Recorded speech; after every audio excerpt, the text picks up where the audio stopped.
Hey, folks. Hey, good to see y'all. Hey. Yeah, we got some folks out there in the chat right away. We have Tim with Kirk Whipper Voyager Center. Peppers in Kentucky Living. Good to see ya. Kimberly Ferris. Hi, Kimberly. Oh, yeah. And there's Phil. Yeah, thumbs up and share it out. I like that. I'm going to pull Phil up right away. He's hanging out in the basement. I'm going to pull him up here. There he is. I'm not hanging out anymore, so we're good. Yeah, I saw that. You got things in order and put away. You look like you were pretty much ready to come on up, or you were up. Yeah, we'll leave it there. Yeah, we'll leave it there. It could get awkward from there. Well, you should leave it there because this is a family show, Hey, Freeman James, great to see you there, brother. Hey, we're full of crazy people. And there's one of the crazy family members, Freeman. Yeah, I know. What can I say? There's the other James, Jason the Reaper. What's up, James? Good to see you.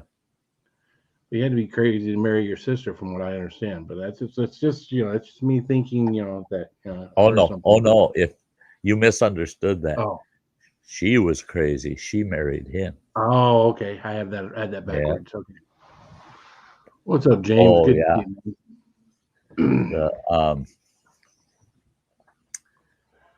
McTubus. How do you say? Is that the way you put it? I call it McTubus. Yes. Hey, McTubus. You've been a member. You've been a elite member over 3 months. Send me your address. You deserve your hoodie.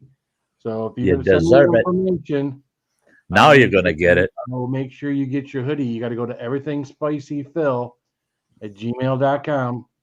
And then just pick out a color of the hoodie from the Teespring, and I'll send you one.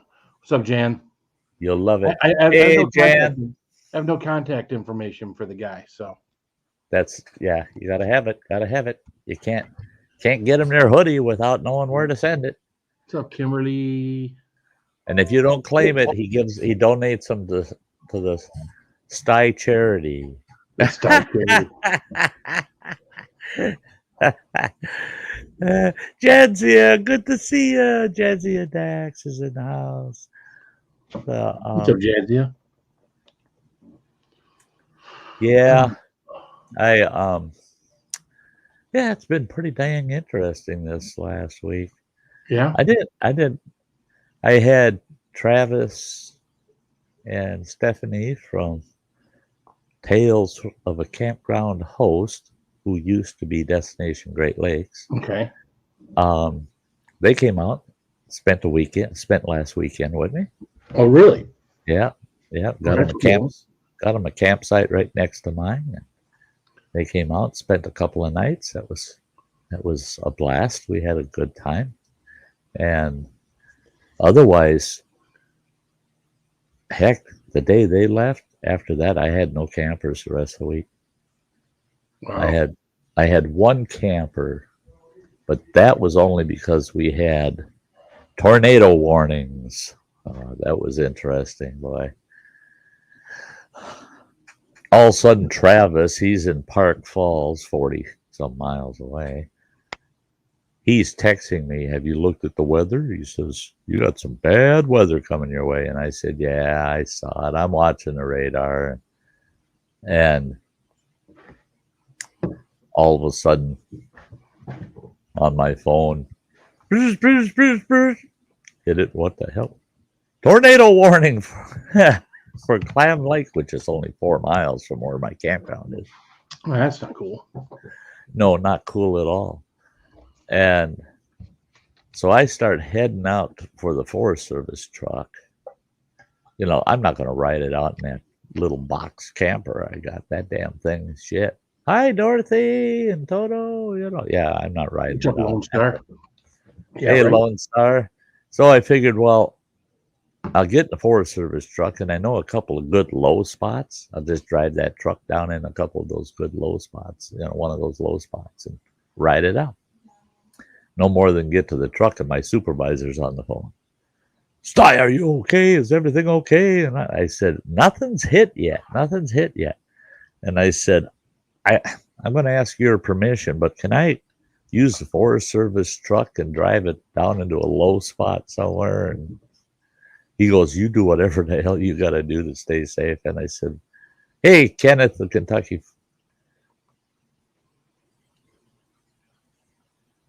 Fan Trust Channel. I can't see where the shit.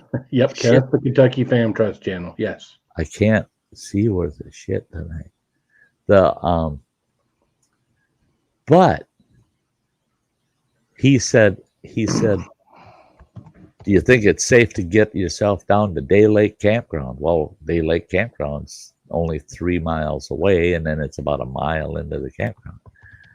And I said, well, it's just as safe trying to get there as it is for me to go anywhere else. So, yeah, I can get there. I said, I'll tell you what, I'll run down there and warn all the campers and let them know, because that campground's got 50 campsites in it.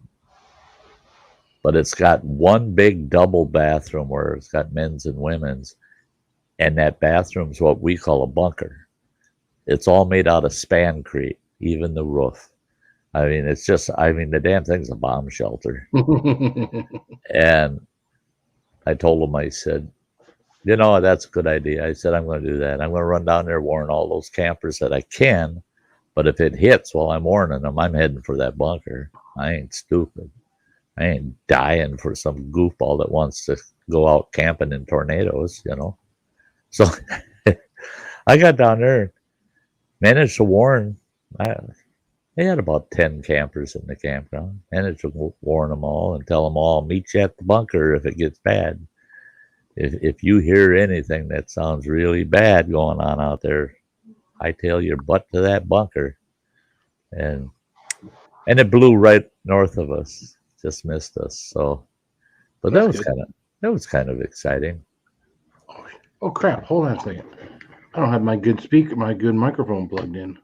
You don't? No. Well, don't plug that in, then we got to really hear you.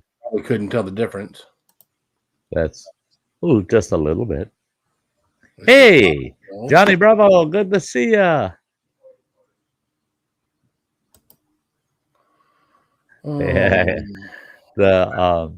Hey, Camper 69, hello. What the hell? They're in Algonquin Provincial Park. And that's what we got out of that storm, is we didn't get the heavy winds, no tornado, because they had just identified a tornado by radar. Nobody had actually spotted it. Oh, okay. So if they don't actually see one on the ground, I don't get too worried, you know, because you get that circular motion up in the clouds during a lot of major thunderstorms. But they issued the tornado warning because potentially that sucker's going to come down and touch the ground, you know. But did it rain? Holy God. That's really weird. What are you doing yelling into that snowball? Well, my snowball doesn't seem to. It says maybe it worked. Is it working? Yeah, it's working. Okay, it doesn't say snowball on here anymore. But it gets loud when you start talking right into it. Oh, look. Jadsy's got it. Where'd you get a notification like that? Remember, for 3 months. What's Never that? seen that before. You ever seen that before? What's that? Jadzia came up on the thing and it says member for 3 months. Oh. Isn't that weird? That is. Never seen that before. Well, that's Maybe that's awesome. maybe that's new as of today. It's something new.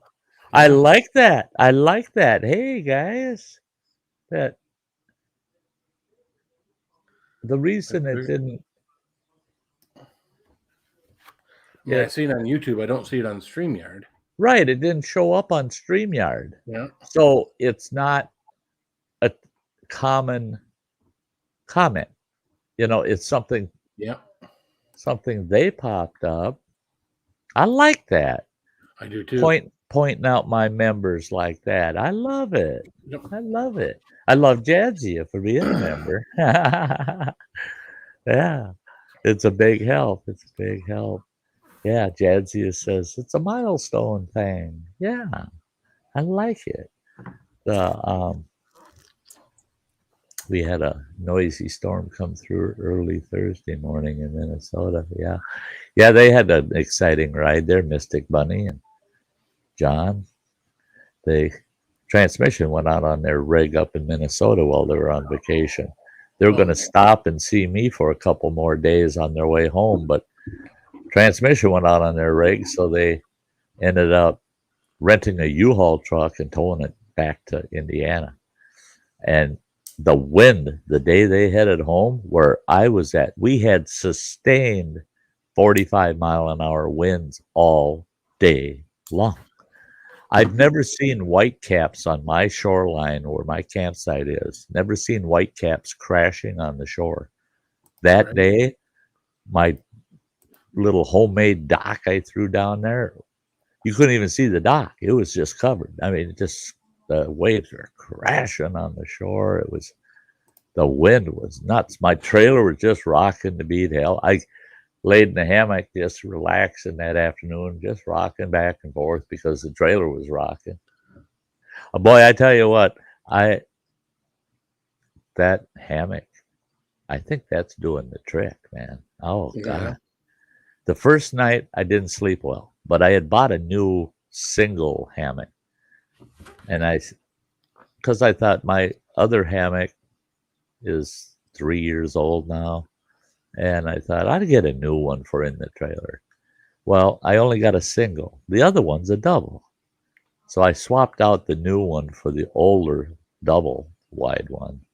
Oh my God. Yeah. No, I didn't think that you could remember back to when you were in the womb. No. That was so comfy. I was so freaking comfortable. And yeah, it was a rough ride for you guys. They were live streaming for a while during their trip back in that wind. Yeah. Now, is that a mesh hammock you lay in, or is that a padded fabric one? No, it's a synthetic nylon material. It's almost like tent nylon tent. It's not material. like the woven rope or anything like No, that. Oh, okay. No. Not like Gilligan and the skipper slept in. Okay, I got you. Now those are backyard hammocks, for Christ's sake. Well, I don't know what the hell some outdoorsy crazy coot like you's gonna sleep in.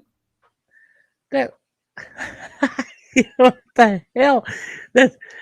In the hammock campers world, nobody's packs around or uses those old fashioned with the two poles and the fishnet style hammocks. That's the only thing you can lug around out in the wild if you're going to sleep in a hammock. The other thing, it seems like it'd be, with the two big sticks and everything else, it seemed like it'd be pretty cumbersome to do with all your other stuff. Yeah, that would be. I'm glad I don't have some damn thing like that. Plus, those are the only hammocks I've ever fallen out of. Are that old style? Oh yeah. The modern hammock, man, you get in those. It's tough to fall out of. It's tough to fall. Mystic Bunny, she just loves hammocks, man. She set her hammock up when they stopped and visited me. She spent 2 nights in there and loved it. Hey, Bourbon Bonnie. Hey, good to see you, man. But yeah, Mystic Bunny loved it. Loved it. Her and John, their first night out there visiting me in camp. I went walking through their camp sighted about 8 o'clock in the morning. I was just doing rounds through the campground, and I thought I'll stop and chat with them while they're having their morning coffee. Nope, they weren't up yet. And I went up there about 11:30, and they had just gotten up. Oh wow! So they got woke up at, I don't know what it was, like 4 o'clock in the morning, because we had a couple of barn owls that were just hooting to beat hell out there right by their campsite, waking them up. I could hear them in my trailer, and I thought, oh, that's got to be loud in the hammock outdoors, you know. Yeah. Wildlife. Yeah. Yeah, that's the thing with being out there. They can keep you awake if it's not a soothing sound to you. Right. Most people right. it's not. That's yeah. Especially when you got a couple of owls that are out there hooting to beat hell because they're hunting. Yeah. Yeah. Well, during the summer months, we sleep with our windows open in our bedroom, and usually about an hour or more before our alarms go off in the morning, we usually get some robin or something right outside the window, sings the same freaking song every freaking morning, every year. And it's like, hey, I want this another hour of sleep. Shut up. Yeah. I can't remember what bird it is. They got a weird song. How did it go? It's like peep, peep, peep, peep. Then all of a sudden, peep, peep, peep, peep. And then they'll go peep, peep, peep, peep, peep. Then they repeat it. It's like 3 lines to a frickin' song. And that son of a bitch would always start at about 5 o'clock in the morning. Yep. And it drove me nuts because at that time, man, I was shaking it out at 6 in my office by 7. And then I wasn't getting home till 7, 8 o'clock at night. I mean, those were long, hard days at that time. Every frickin' morning, steal my last hour of sleep, that damn bird. And I kept going out looking for that son of a bitch. I grabbed the pellet gun. I'm going to go kill it, you know. It had me that pissed off. And here I am wandering around out there in my pajamas in the wee hours of the morning with a pellet gun trying to find that bird. And finally, I seen the son of a bitch. It's only about that tall. Little feller. Little tiny little son of a bitch. Noisiest, loudest freaking little song. But it was funny because he'd sing those 3 lines, and every once in a while he'd fuck it up. And it's like he'd get quiet for about 5 minutes because he fucked the song up. So he'd start over again. And I laughed so much at that. And it pissed my wife off because I'd say, the bird fucked up. And she'd go, what are you talking about? Jesus Christ, go to sleep. I said, I can't. The bird's singing. Yeah. Yeah, that's I closed the windows then, and then you could faintly hear them, but you could go most of the time you could go back to sleep, but then it was kind of too late. So yeah, biggest you talk about going out there with the 22 or whatever or BB gun. I remember going outside with a shotgun one time. My wife was down south in North Carolina. It was a shotgun. Yeah, it had to have been the shotgun, and there was a skunk out there. Man, I was going out there. I had the flashlight. I was holding the flashlight with the barrel of the gun, and I was out there looking around and never did see the thing. Probably a good thing because I probably stunk even worse if I had shot the son of a bitch. That's it. Yeah.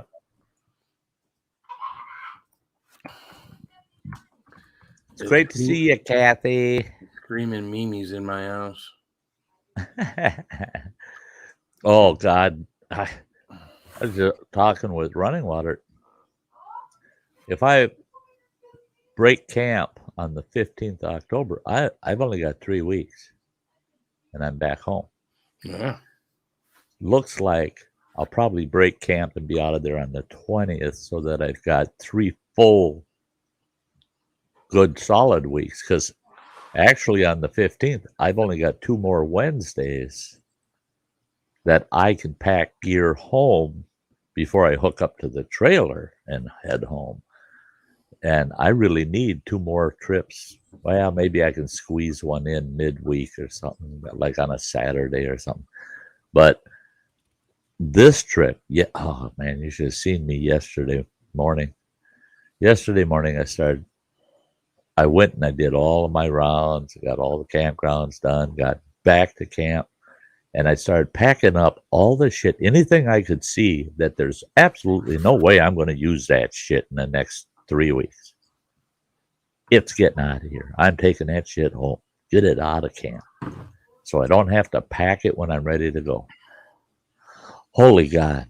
You know, I got a King Ranch truck, and the back seat was so full you couldn't see out the rear view mirrors, right up to the damn ceiling, packed full.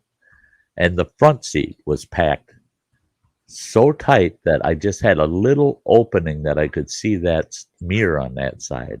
So I had to use the side mirrors all the way home because couldn't see out of the cab otherwise. The only thing that wasn't covered was the driver's window and the windshield. 12 plastic grocery bags packed as full as I could get them and still get the 2 handles together to carry it. 12 of those suckers. I filled a large grocery cart the size of a Walmart cart, heaping full with those bags. With just 12 bags, it filled that cart. It was overflowing. In fact, I was picking up canned goods all the way into the apartment. They're falling out of the damn cart. That was just the food that I had put in my truck to get the hell out of camp. And I left 3 weeks worth of food there. I don't know what in the hell I was thinking to bring that much food. Hey, Joey! Then I loaded up a bunch of gear, my old desktop computer, the monitor, my portable PlayStation unit, Just two suitcases worth of shit, and a bunch You're of... shitting in suitcases now? I thought you could use the porta potties. Hey, watch it, buddy. Right. But Running Water said, boy, that's a lot of stuff. I said, you know what? Now, in my trailer, using that hammock, I've got my heavy sleeping bag in that hammock, and I take a bungee cord and I put it around the center of the hammock, and then I hang that thing from the ceiling, and it's kind of draped in there up by the ceiling. I can walk the whole 11 feet of that trailer, and I got a chair way at one end, and I set up this folding table, a little folding table I got. I propped my phone on there on its stand. I sit there, watch movies. I put my feet up in another chair, the camp chair I unfold, and there's my footstool, and I kick back, watch movies and YouTube, and got my coffee on the table, my ashtray, all my snacks, and geez, it's just like home, man. And to think I went 5 months tripping, falling, stepping over shit. Once I got all the crap I didn't need out of camp, out of there and in my truck, all of a sudden my camper's a mansion, you know. Sucker's wide open. It's just, yeah, it's amazing. I can't wait till next year. That'll be better yet because that whole Murphy bed unit's coming off the wall, and then I'll have that other wall, and I'm putting another window in that side of the camper. Well, it's going to be just homey. It's a shame you couldn't put some kind of shelving unit outside with all your dry goods on it in like sealed totes so you can get that shit out of there too. I got that figured out. I bought these totes. They're awesome. Hinged tops on them. And they're 18 inches wide. Well, yeah, 18 inches wide, 2 feet long, and 26 inches long. And they only stand 13 inches high. I got those running down the 2 sides of my trailer on the inside. All my gear goes in those. Okay. And then I got the tops of those on both sides. You know, I can set my shoes up on one. I can, you know, and it still leaves me a good solid 4 foot down the center of that trailer for half the trailer that I've got those on. Still got room. I got my little fridge in the corner. I got my portable crapper in the corner. I got my little portable kitchen with my microwave in the corner. You use a portable crapper to shit in the suitcase? I'm just saying, you said shit to suitcase and portable crapper, and Hey, we got. I was chatting with one of our Forest Service crew, and Joe's asking, how do you feel now that camp for the summer is over? Well, it's not quite over. I still got 3 to 4 weeks left, but I feel really good. I can't believe how much freaking weight I lost. I just can't. It still freaks me out. You didn't lose it. It came over on this side. I'll give it back to you. I'll give it back to you this winter, okay? You found it, eh? That makes me think of that old story where the guy's walking down the street and he sees this thing laying there out in this yard, and he looks close at it and he goes, "Oh my God, that's an ass. That's a butt." And it's just laying there in the yard. And he's looking at it and he's going, "That's an awful big butt." And then he realized whose yard it was in. So he went up and he's carrying that big butt and knocks on the door. This gal answers the door and he goes, "Ma'am, could you turn around for me?" And she turned around and he goes, "I'm sorry. I thought for sure this was yours." Uh-huh. Yeah. Uh-huh. Hey, Rebecca. I really lost my ass, right? Hey, Eileen. Good to see you, sweetie. It was probably someone that had come back from the casino that lost their ass. Yeah. Yeah. That's one thing I did losing all that weight. I didn't think I had, I used to always say I got no ass.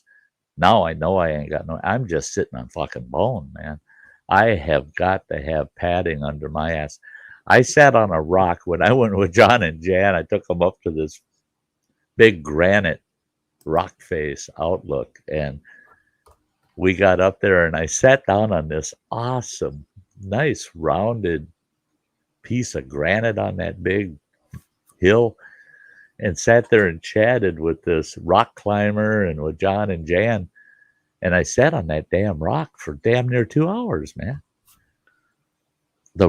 It took me a week before I was normal again after that. They say don't sit on cold concrete, it'll give you the piles, Oh no, fuck, don't sit on a granite rock when you ain't got no butt. My bones ache so doggone much. It was terrible. Hey, strawberry shortcake, sweetie. Great to see ya.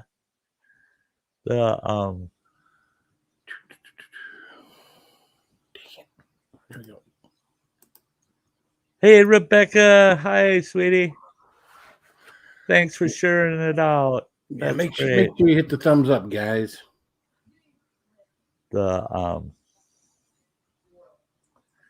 Yeah, with only 3 weeks left, I got, what a nightmare. I got the rear brakes on my truck are gone, man. They're gone. They got the squeakers on them, when the pads get too low, they'll start chirping to warn you that, hey, your brakes are almost done. Yep. Well, the one on the passenger side in the back is chirping at me. The one on the driver's side is kind of growling at me. But I looked, there's still quite a bit of pad left. I'm hoping it's just all the back roads, mud, grime, and crap up in the caliper. So I'm going to pressure wash that out, see if that helps. Yeah, hopefully it's not the back side of the pad. No, I was able to check. Oh, you can see the back side too? Yeah. See, because that side last year, the inside pad, the back side one, actually cracked in half. Oh, really? Yeah. Never saw a pad do that before, but it cracked almost at a 45-degree angle. It cracked in half, and the two halves were in there rattling and clanking and making all kinds of noise. And so when I pulled it off and pulled the caliper off, the pad falls off in 2 pieces. It's like, oh, that shit, that ain't good. Yeah, I got to check my truck and my wife's truck probably this weekend because I do my own brakes, my front brakes. Yeah. And I don't like doing it when it's freaking 30 below outside. Your hands are No. frozen and all that hurts. But I also don't like doing it when it's freaking 85 degrees outside either. Right. So it's Hot, about a good sweaty. it's about a good temperature right now to go out there and get that done. And then I've always got the other vehicle if I need to go get something more than brake pads. You know, if I got to go buy a rotor or something like that. Because every now and then, I hate doing on those damn Tacomas. They make it to where it's supposed to be easy, but it's difficult because they put these two big pins in there that keep the brake pad, but you got to take those pins out. Well, those pins 90% of the time are rusted in place. You got to try to tap them out, and then you can't use the same pins. So you have to buy a new set of pins every time, and it is such a pain in the ass to get those pins out because, of course, we're here in Michigan with rust and all that stuff. Those pins get all freaking rusty. It's horrible. So yeah. That's the one thing I did like with the Ford is that, if I recall, they're just big Allen bolts, and you just walk the two Allen bolts out, couple of taps with a ball peen hammer, and that caliper will slide right off with the that'd be nice. shoes. And they've got long enough brake lines, thank God. Years ago, I've always done my own brakes. I don't think I've ever had a mechanic do my brakes for me, but years ago, half the time you get caliper off, and you got to hold that son of a bitch. Pull the shoes out, get the new shoes, get them in there, get a clamp on there, because there's not enough brake line to put it anywhere. Well, you got to plan ahead for that. And well, I learned it's easy enough. You just tie a chunk of cordage to it and throw it up over the suspension and pull it up, and then tie it off and let it hang there. Yeah. Well, with that King Ranch, that bugger, I pull that caliper off and I can take it and damn near set it on the ground. That's how long the brake line is. Wow. So I just set a wood block down there and set the caliper right on the wood block and can work on it. And I really appreciated that shit, man. I was just like, oh my God, they finally got some decent sized brake lines under there that I can move this sucker around. Hey, there's Travis Tales of Campground Host. He wants to know if he should bring you pizza. Oh, you shut up. That's what it says. He's got the most awesome freaking pizza cooker you ever seen for out at camp. It uses wood pellets, okay, and it's got the stone surface in it. That bugger, they made homemade pizzas out at camp, and it only takes about 2 minutes per pizza. That's no shit. Oh. They slide that pizza in there on that stone. A couple minutes later, they're pulling it out, and that sucker's hot. The cheese is melted. The crust is brown. Yum. God, it was good. Wow. I was only able to eat one piece, but I savored every bite. Oh, my God, was it good. It was good. I'm here listening, just throwing up a quick video of the strange sky tonight. Oh, who are you seeing in the sky that I know? Oh, that kind of strange. Not the people I know. Okay. But yeah, that, and he gave me the link to check that stove out, that pizza oven out. I said, God, I want to own one of them. Yeah, they're over $400. Oh, really? Yeah. Crap. Yeah, for a pizza cooker that you're going to throw on your picnic table and make pizzas out at camp. But I tell you what, that's one of those products where the end result, you're going, I'm kind of glad I spent that kind of money on this damn thing, because you can't get that unless you go to a pizzeria. Very well designed, and I was impressed. I was very impressed. That's one thing with Travis and Stephanie with Tales of a Campground Host. Oh yeah, if they're cooking, you ain't gonna be bitching. That's for sure.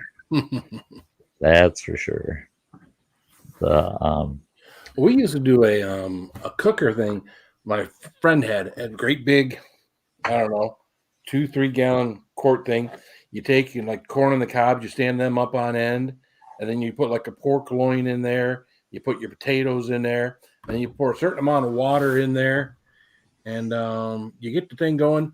And just about the time a little puff of steam comes out of this little hole, you want to kind of maintain that temperature, not too hot, but just hot enough. And I think it was like 45 minutes.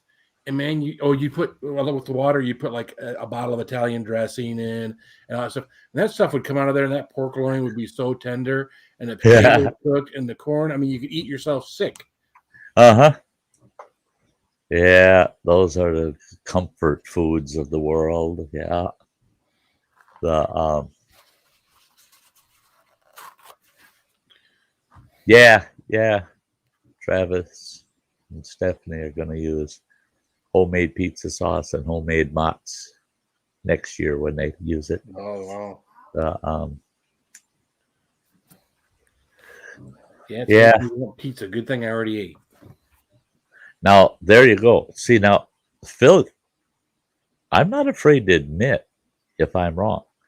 And I'm afraid, though, that I am going to have to admit by spring. We'll see, because it's only been 3 days, so we'll see how it goes. The last 3 days, I've gotten my oh,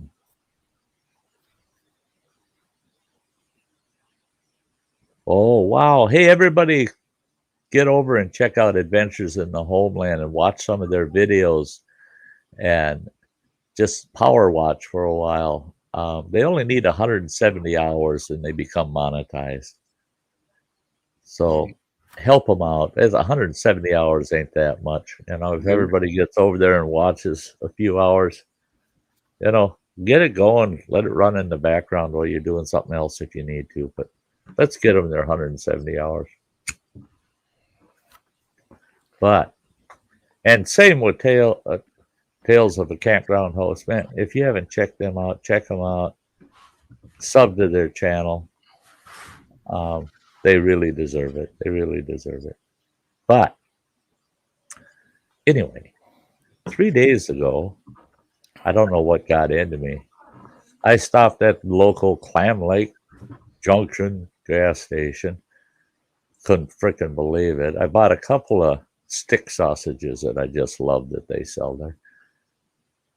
And I got a couple of Starbucks coffees, which I shouldn't be drinking them damn things. There's 53 grams of carbs in every bottle. Holy mackerel. That's a meal.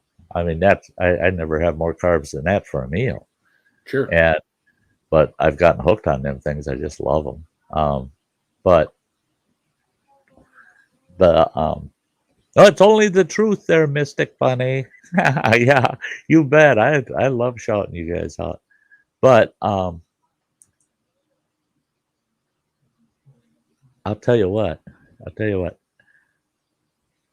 You know what I went and did last Thursday, the day I headed back to camp? I had to go to Walmart. I bought a couple of those storage bins I was talking about. Mm-hmm. I went back and I talked to a friend of mine Thursday morning from Minnesota. This guy's 64 years old. He's the same age as me. We actually grew up together. We knew each other since the 3rd grade. He's a bodybuilder. He was a professional bodybuilder for most of his career.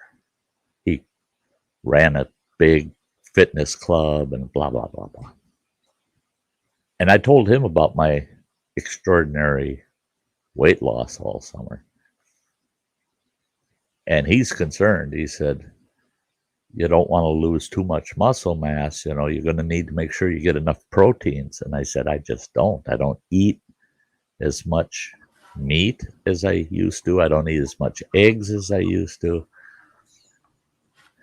And he says, you better start drinking Ensure if you can afford it. I said, I'm not doing the old fart thing. No, ain't happening.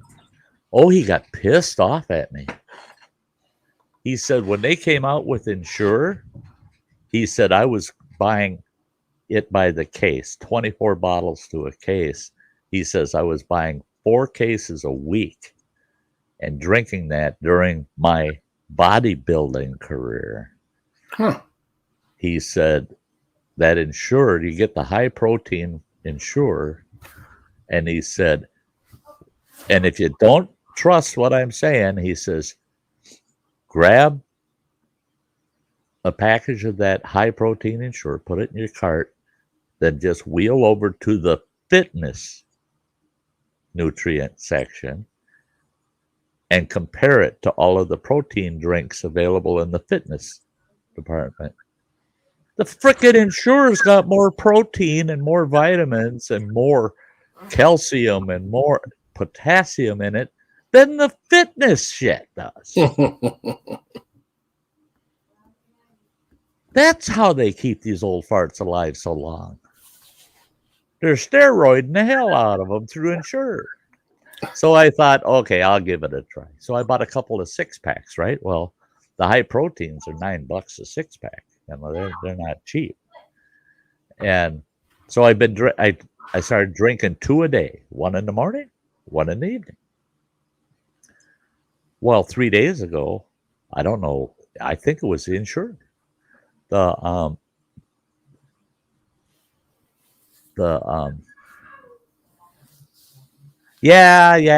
Mystic Bunny. I saw the picture for the Kringles.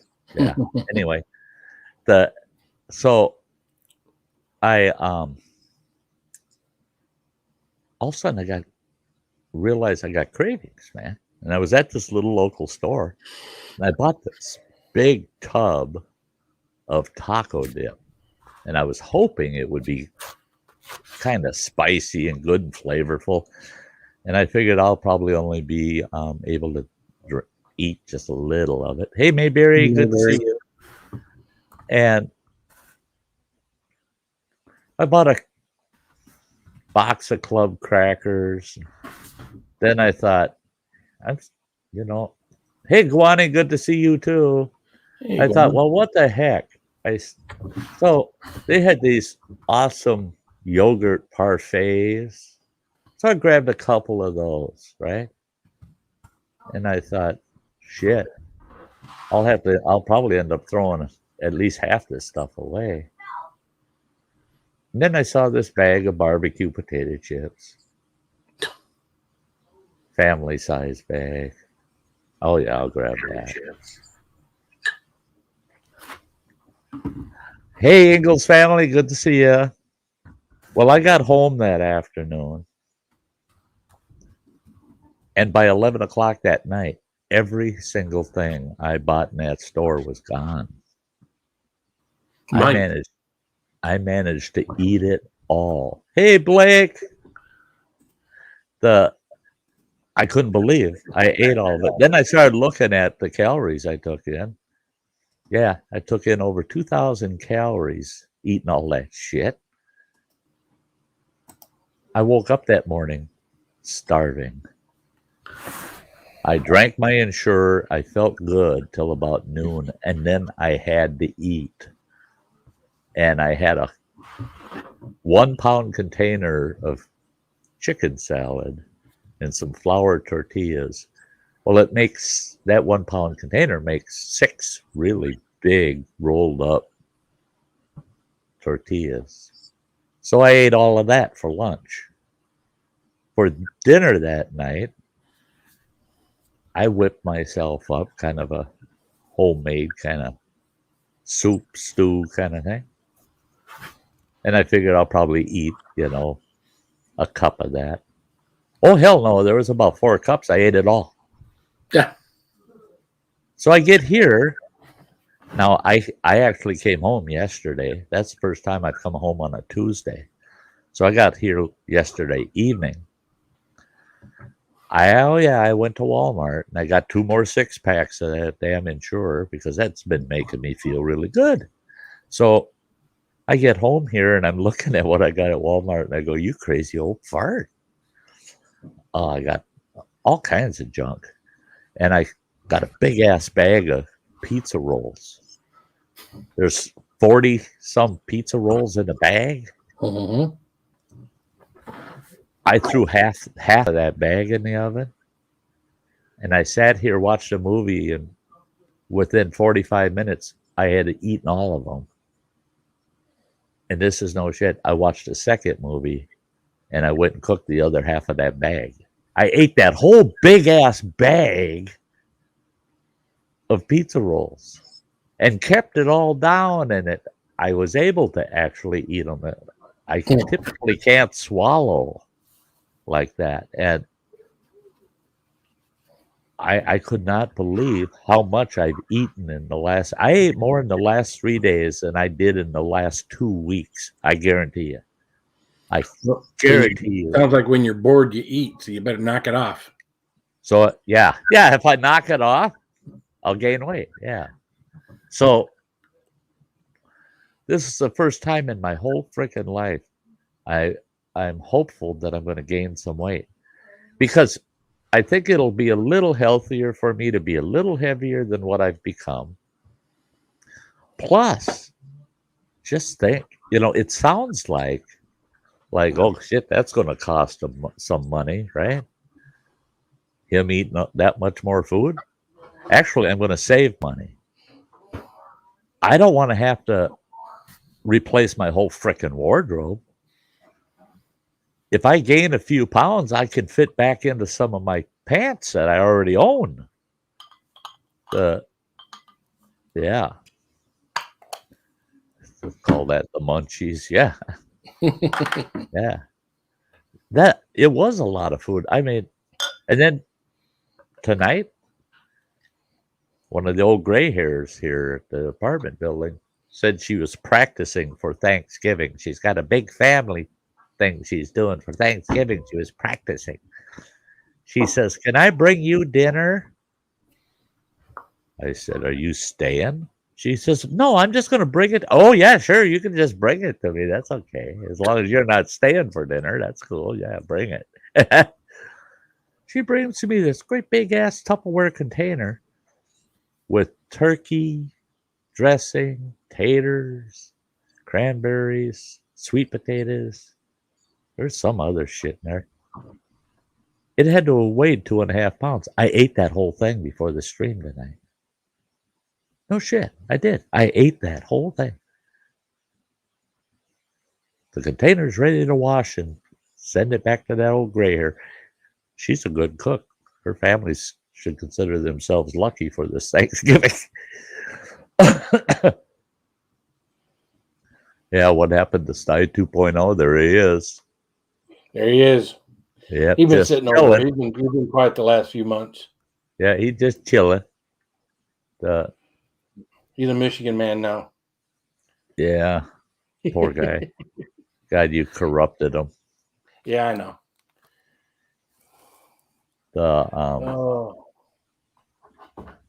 The steak at camp was awesome. Yeah, John. Yeah, they made 2 huge T-bones out at steak. I couldn't out at camp. That steak I couldn't eat. I was only able to eat like 4 kind of small strips of one of them because I just couldn't swallow, and the flavors were to die for, man. Well, all 3 of us, none of us used a knife or a fork. John cut those steaks into strips about 1 inch wide, maybe. And we just helped ourselves to what we could eat. Nice. And we were just picking those strips up like a bunch of cavemen around the campfire. Oh my God, was it good. Yeah. And they had this great big ass bottle of A1 sauce sitting there on the picnic table. And I was eyeballing that while the steaks were cooking, going, yeah, I like my A1. None of us used a drop of that damn A1. It was just the steaks were so good. Yeah. Love it. We have the marinade we get from Meyer. It's called Allegro, if you've ever heard of it. And a lot of times we'll marinate our steaks in that a couple hours before we cook them.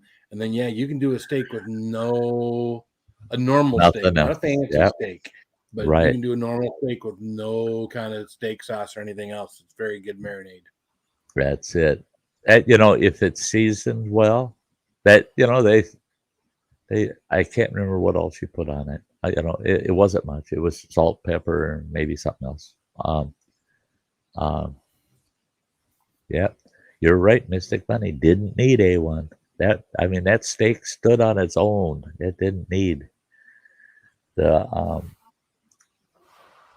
There's a steakhouse in Ely, Minnesota, that every time I traveled to Ely, and we went at least once a year, my ex-wife knew heading right for the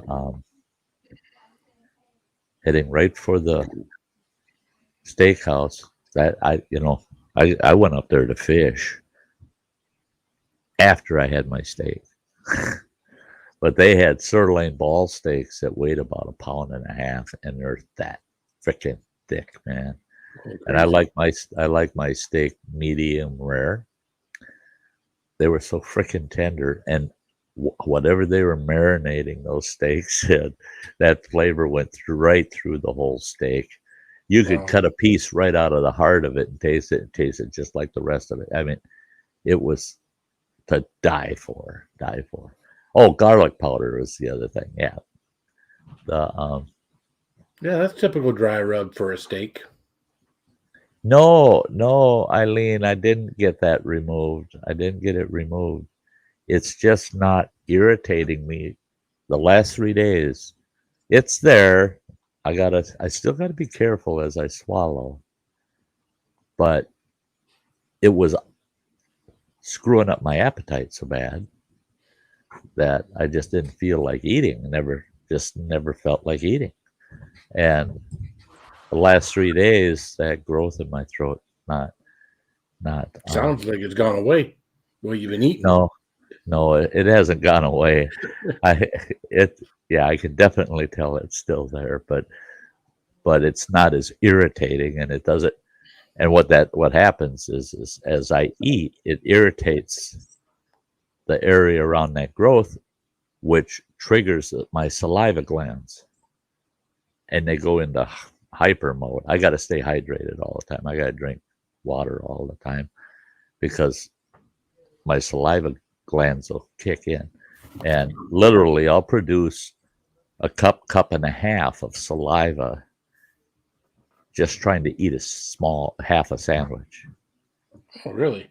That's weird. That's why I don't eat in the public anymore, and why when I have friends, I try to explain to them if I have to get up and walk away, it's because I have to actually go spit up half a cup of saliva because that's filling my stomach up. I never throw up. Right. But I can cough up clear saliva, half a cup, sometimes as much as a cup.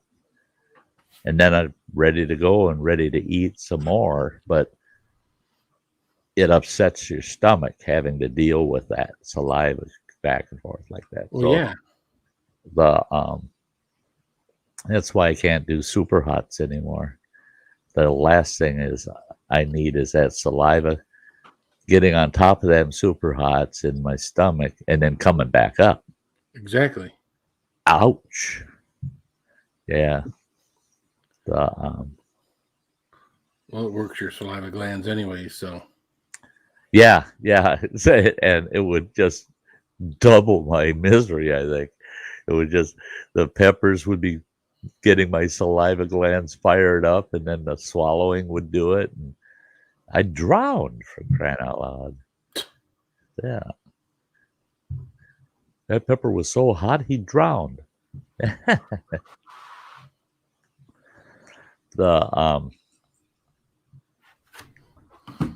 Yeah, like I said, it's been a pretty interesting last week. Now that I'm doing 6 campgrounds, 129 campsites, 26 bathrooms. I've got it figured out. I can do all of them, every single one of them in one day and be done within 5 to 6 hours, depending on how bad the bathrooms are. That's good. So I only act. The only time I actually work is twice a week, and then the other days, here and there, I just do rounds. I just drive through and poke my head in, see if the bathrooms need toilet paper. Now get this. My 2 campgrounds, the worst I've ever had was one of my bathrooms at Beaver Lake Campground. The worst I ever had, I had to put 4 rolls of toilet paper in that bathroom after about 3 days since I had been there last. And now I took on Tales of a Campground Hosts, 2 campgrounds, Black Lake and Moose Lake. Black Lake's got 29 campsites, and what's it got? 2, 4, 6, 7 bathrooms. Okay. Then I have Moose Lake, which only has 3 bathrooms. Moose Lake, I left 12 rolls of toilet paper there the other day because there was none. The bathrooms were wiped out. There wasn't a single sheet of ass wipe in either one of them. In that tiny little campground with 15 campsites. And it had been filled. It had been filled. Is there 7? I guess there's 7. Yes, there's 7. The bathrooms, and Moose has only 2. Oh yeah, it's only 2 at Moose. I was thinking the bunker was a double. No, there's only 2 bathrooms at Moose. And yeah, I put 12 rolls of toilet paper in there. I put 4 on each rack and then hung spares in there just because I figured. And by chance, I ended up going there just 2 days later. It was gone again, wiped out. There's nothing but a bunch of shitty people staying at Moose Lake Campground. I mean, that big, beautiful Black Lake Campground that Travis has got, hardly any toilet paper used at all. I think I put 3 rolls out my last day there. Only 3 rolls in 7 bathrooms. I go to Moose Lake with 2 bathrooms. I got to leave 12 frickin' rolls to make them shitty people happy. The I don't know. It must be something in the water. They piping up the Flint water up there? Could be. Could be. Well, you were talking about at one of those campgrounds, they were using toilet paper to frickin' start fires. So yeah. Oh, I'll never forget catching that guy. Yeah. I really, his expression when I got done laying into him about using my ass wipe for his campfire, I don't think he'll ever do that again. Because I think he walked away from that conversation thinking it's a felony. Because I was, and the way I put it, are you mad? Come on, man. I turned into Joe Biden just like that. Oh, you must be mad. Come on, man. The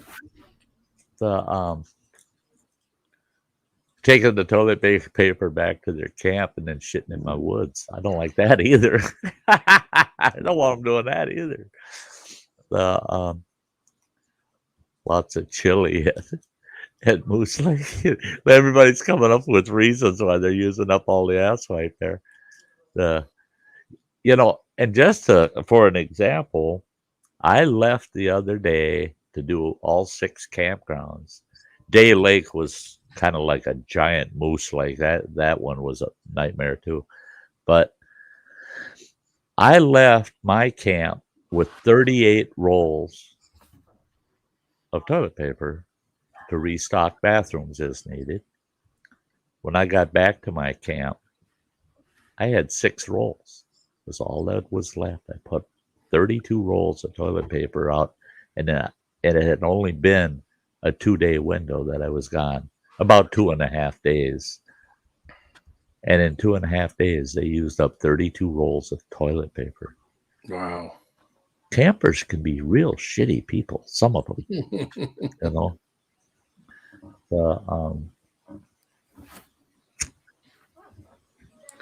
That's the thing. That's one thing I do appreciate with the Forest Service. So if we leave 1 or 2 spare rolls in the bathroom, not a big deal. Somebody rips one off, you know. We're buying them in bulk. They're not that expensive for a single little roll. But the rest of the rolls are all on steel bars, lag bolted to the wall with a big Yale lock on them. No, you ain't. You're gonna have to wheel it all off if you're gonna steal our ass wipe. Yeah.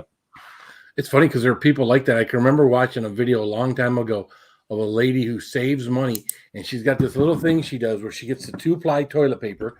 She's got an old cardboard roll, and she splits it. And she's got this little wheel that she wheels the rewinds it. Yeah. Isn't that nuts? Isn't that crazy? Yeah. She figures she's doubling her money. Yeah. She figures she's doubling the product for her money. Yeah. But that thin little shit you take and split those 2 halves off of there, now you're using twice as much. I mean, I stick my finger through the double ply all the time, so that's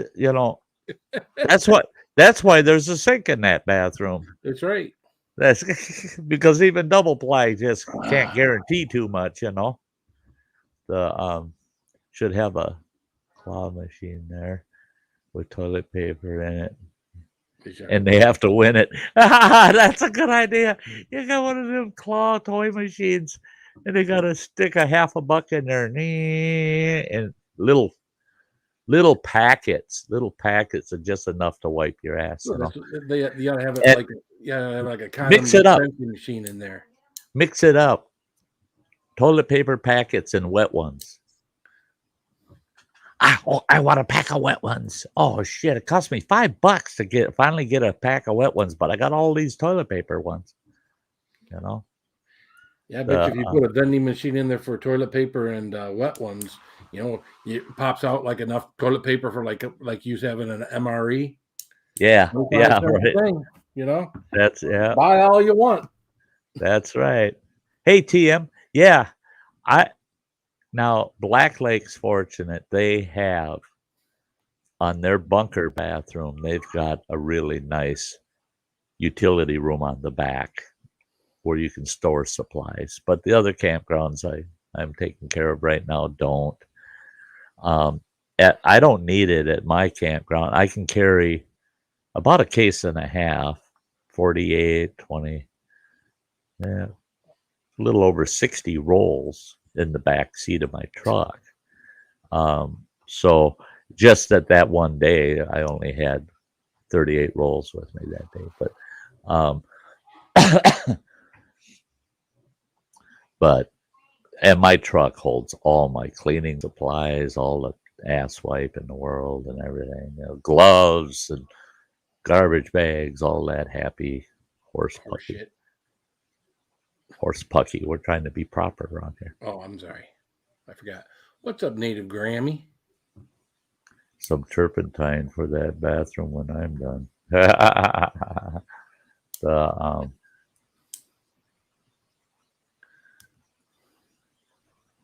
Yeah, dude wipes. Yeah, I see those empty dude wipe packages in the garbage cans in the crappers. Native Grammy, it is so good to see you, girl. That's the thing is I have people constantly asking me, is it all right to throw wet wipes down the crapper? And I tell them, look for the ones that are biodegradable. Purchase those to bring with you up to camp. They're not really that I can't say that they're actually more expensive because, cost per sheet you're probably talking about a half a penny, you know, increase in cost. But they're biodegradable, and it just helps with the decomposition. I talked to our guy that pumps the tanks, and he says, I could care less. They could throw all the wipes they want in there. He says, it don't matter to me.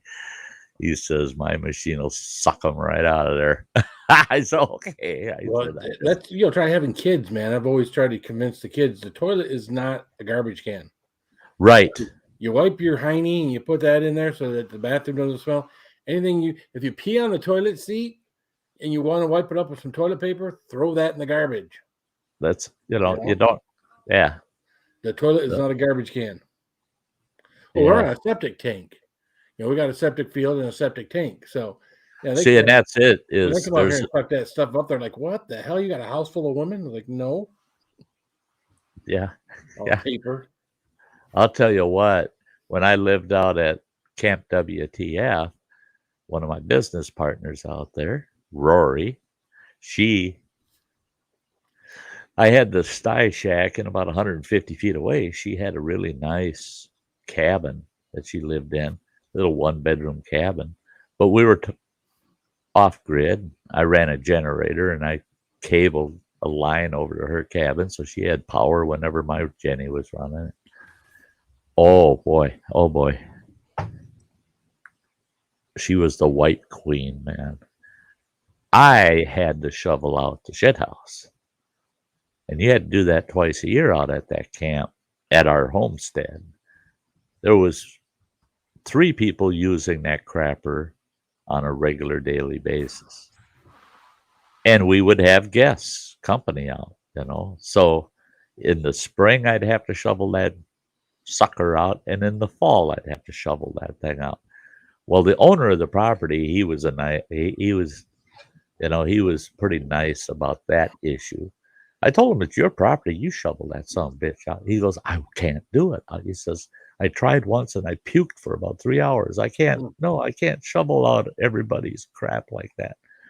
Well, the only way we could do it is I dug a pit way out in the woods, good football field away from the homestead and 2 football fields away from the nearest water source, dug a big pit, and I dig that outhouse out into a wheelbarrow, and I'd wheel that shit down a trail way out in the woods and dump it in that pit. Well, when Rory moved on to the place, before Rory moved on out there, I had this incinerator that I had built out of a 55-gallon drum, had a blower on it. Boy, that sucker burn up anything. Wipes were going into a garbage can, and then those were getting dumped in the incinerator and getting incinerated, right? When she came out there, she's the white queen, I'm telling you. Try shoveling out a shit house that doesn't have moisture in it. It's just the solids. Because all the moisture in it, liquids, are draining out into the sandy soil where that outhouse is located. You're just shoveling out the solids. Well, when those solids end up being 50% wipes, all of a sudden I'm not using a shovel anymore to clean out the outhouse. I got to use a frickin' pitchfork because of the damn wipes. I was like, yeah, that was a nightmare. Is there a place in your channel somewhere you can type something out and it will go on all your video descriptions?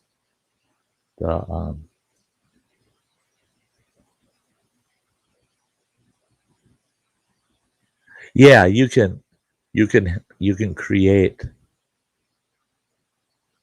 like what you're doing is you're using the same description each time, and that'll load up in there automatically. But if you got additional that you just type up just for that video, all you do is hit the enter key a couple times and lower that part of it down and punch your added statement above it, and it's done. Yeah. Hey, Bradley. Good to see you, Bradley. It's been a while, Bradley. Hey, look, you guys, it's Bradley.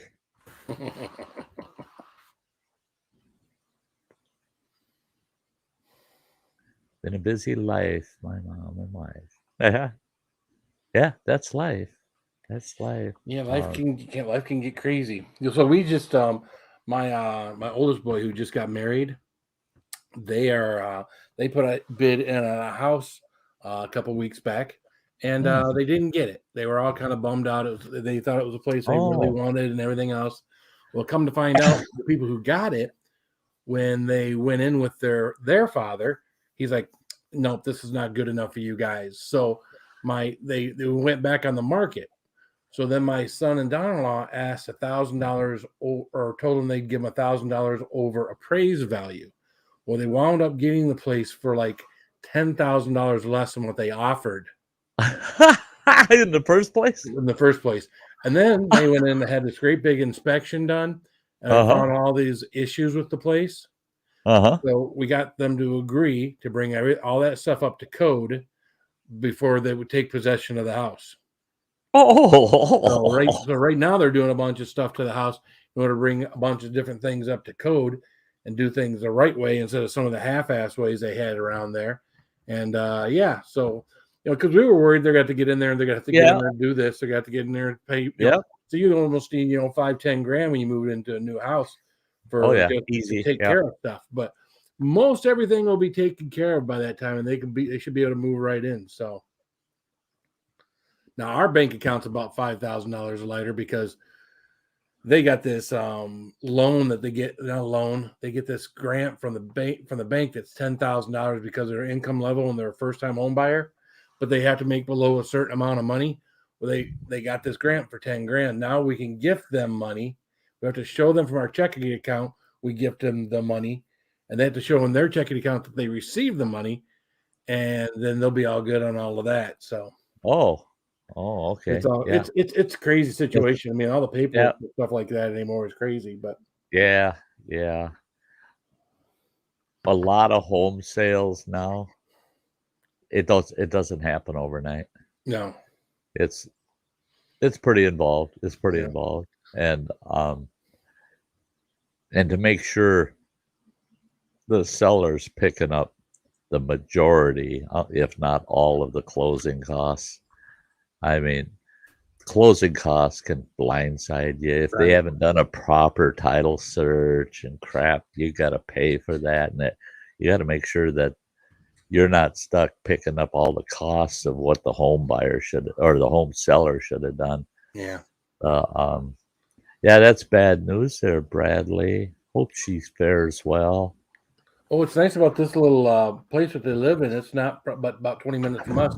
It's kind of a private road. It dead ends into like a park, which is cool. So you don't get any through traffic. You do get people that go back to the park, but you don't get people that are going through.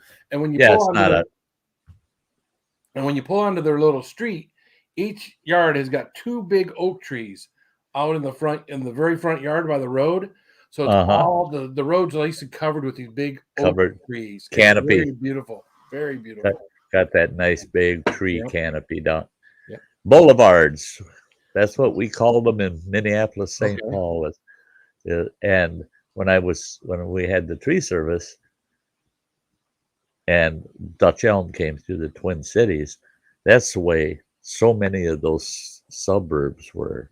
They had boulevards like that where huge elm trees down both sides of the streets, just big canopies, leaves over the streets as you went down. It just looked so awesome. All them trees got hit with Dutch elm, and I put in contracts. We called them boulevard contracts, and whenever I'd get the call and they'd say, yeah, you just got that boulevard contract you put in on. Yes. Big money. There ain't nothing easier for a tree service than boulevard trees. I mean, they're right on the damn road. Drop it right on the road, That's it, is you just block the road, drop the tree, and in 20 minutes you got the tree all pushed off to the side so traffic can get through single lane, and you just load her up and get the hell out of there. Go on to the next tree. Boom, boom, boom, boom, boom, boom. I had one boulevard contract that had 283 trees down that boulevard. 283 trees. And they were, like you were saying, right across from each other, one on each side of the street, and about 2 of them to every yard going down this big, long boulevard. I think that boulevard was about 8 blocks, 8 to 10 blocks long. And man, oh man, did I make big money on that. Oh God, that was... Yeah, this is something that was probably done about 50 or 60 years ago. Right. Lined those things up like perfectly down in front of those properties and whatnot when they built that area. And today it looks beautiful. The homes are all right homes. I mean, the home, again, it's $150,000 home. You know, so it's kind of a starter home, 3 bedroom, no basement, 1 bathroom, but it's just a 2 of them. Right. So it's like we talk about, you know, they plan on having kids. So, you know, after you have a kid or 2, probably 10, 12 years into owning this home, and you're a little more established in your jobs or whatever you're doing, then that's time to move on to a new home. So that's what we did. Our first house had 1 bathroom, and I can tell you, at the very beginning there, me and the wife had to go to work at the same time, and I did not like being in there when she was getting ready doing my business. So I'll never forget the last actual house that I leased. My ex-wife loved that house, but not as much as I did. Man, that place was awesome. It was an old Victorian home, big bastard, built like 1901, 1902, something like that. And it was in extremely good shape. It was always very well maintained, that house. And that bugger had 2 bathrooms in it. It had a full bath upstairs where all the bedrooms were, and it had a full bath downstairs where we had a guest room and a rec room. And I took the bathroom downstairs, told her, that's mine, stay the hell out of it. She got the big master bath upstairs, but I don't need that big of a bathroom. The bathroom downstairs was big enough, was as big as all the single bathrooms we had ever had. And I think that's when I was my happiest. I didn't have to deal with her pounding on the door. You gotta be in there all day long. What the hell's the matter? What are you doing in there? I gotta get in there. I gotta do my makeup. I gotta get to work. Oh, shut up. Hey, why don't you make up 4 or 5 faces and keep them in your dresser so you can just throw one on in the morning? Why do you have to remake that sucker every day? Why don't you make a bunch up and have them in the fridge or something, ready to go? Hey, Will the Rocker, it's great to see you, Will. Well, that's me. Now that we got 3 kids back in the house, and one of our kids, her boyfriend stays, half the nights out of the week, if not most of them. And it's like, I get up to do my business in the morning, and I can hear, Dad. Well, I'm in the pooping bathroom, so it's the half bath. So the only thing that's in there is a sink and a toilet. So, that's the thing I noticed out at camp too. I knock on the outhouse door whether I can tell somebody's in there or not. Yeah. The door might not even be completely closed. I still knock on that sucker because you never know. You never know. And if somebody yells, "Oh, I'm in here," I tell them, "No hurry. Don't even worry about it. No hurry." And I take off. There's another bathroom in the same campground, for crying out loud. I'll go to that other one. Right. And these people come running out. I'll be 50 feet away from it. They come running out. Hey, I'm done in there. I'm not turning around, coming back. I'm almost to the other one. And give that thing time to air out. But boy, they learn when I'm in there. Boom, boom, boom on that shit house. It's gonna be a while. I just tell them it's going to be a while. You might want to run to the other one.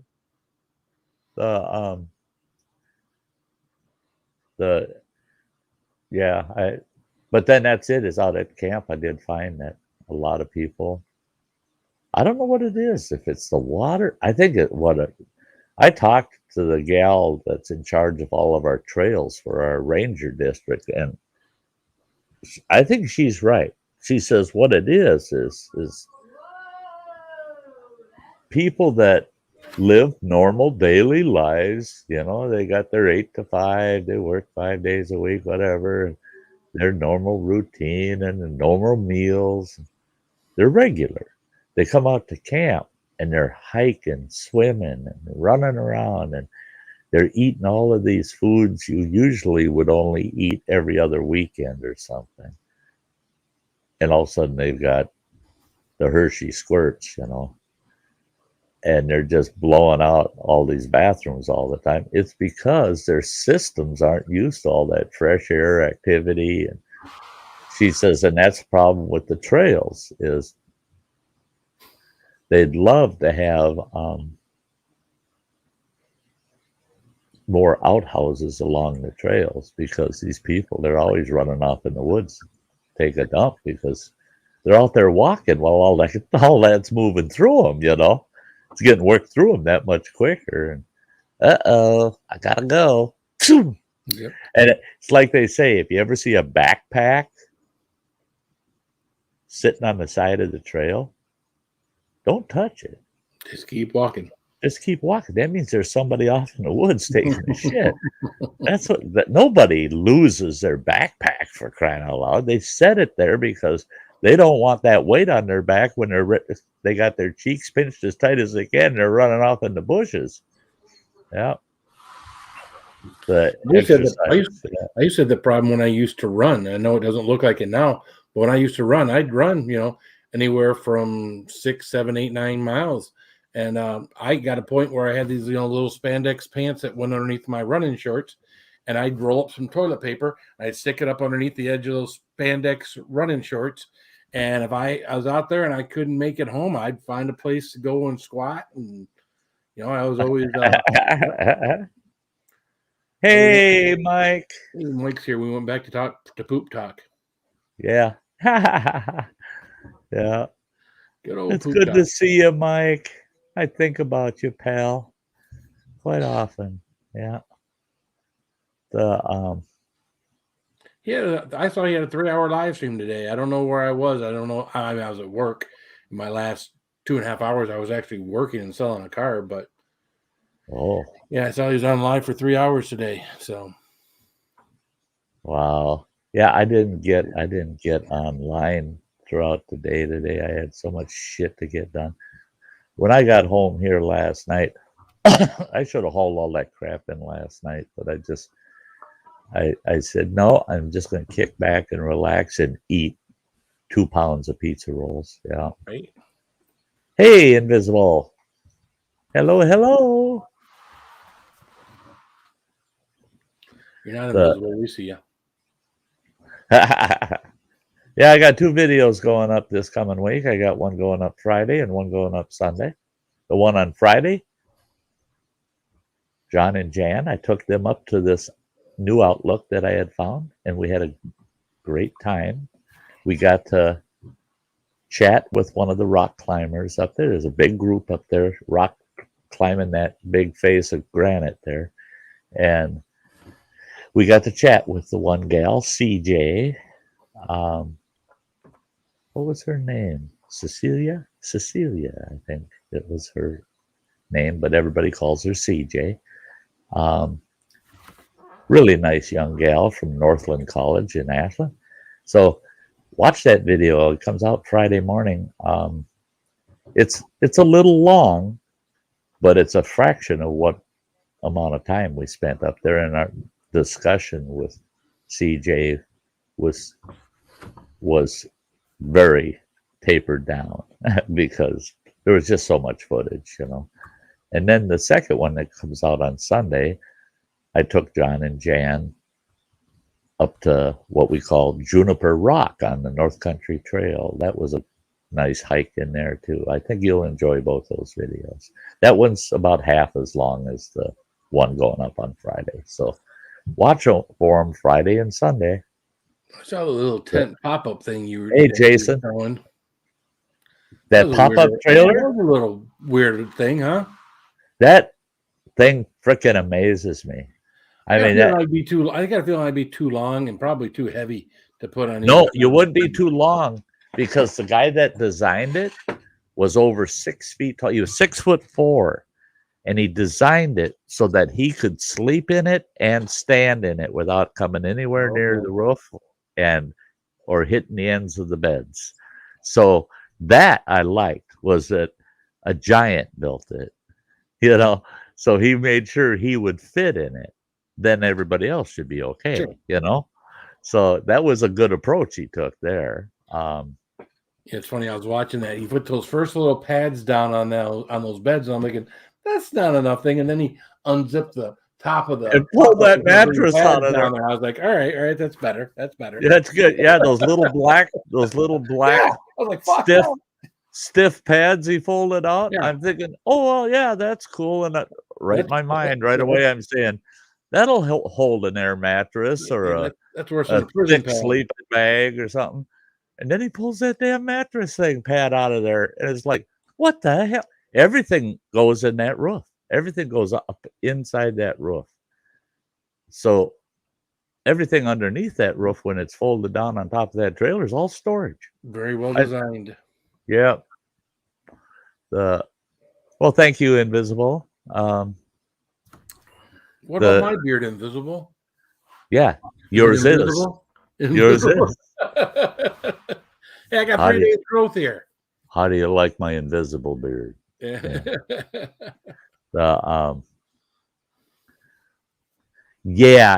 12,000 bucks for the basic camping unit. Yeah, you can go between 12 and 14 grand for that trailer. Yeah, but you know what's neat about those things is you can buy something like that. Let's say after a few years you get bored with it, and you can turn around and sell them for only a couple, 2-3 grand less than what you bought them for. I was going to say, it's not like you spent 14 grand. Right. Yeah. A good portion of that back when you resell it. You're probably going to resell it for 9 to 10 grand, So that's it. Is they hold their value quite well as long as the canvas is taken care of, you know. Well, you got to take care of everything, right? And that's it. In fact, I had some campers in the campground one night. Oh no, they spent 3 nights, and I stopped and visited with them, and they had an old Starcraft pop-up tent camper, and that bugger looked like it just got pulled off the showroom floor. Mm-hmm. And I said, well, how old is that thing? They kind of chuckled, and they said, well, 32 years. Wow. That thing's 32 years old, and it looked like it was showroom quality. And I said, you must not use it often. They said, are you kidding? They said, we camp almost every weekend, all summer. They're a retired couple. And I said, boy, I should give you my number if you ever want to sell that thing. That thing, I like it. It was a nice pop-up, nice little Starcraft.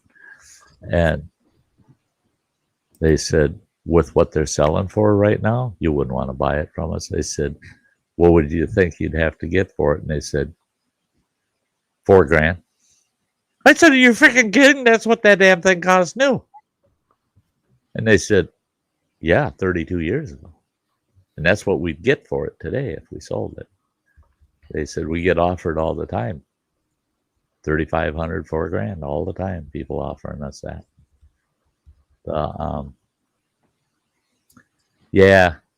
Converting a van into a camper is cool. If I've thought about it and beat it around about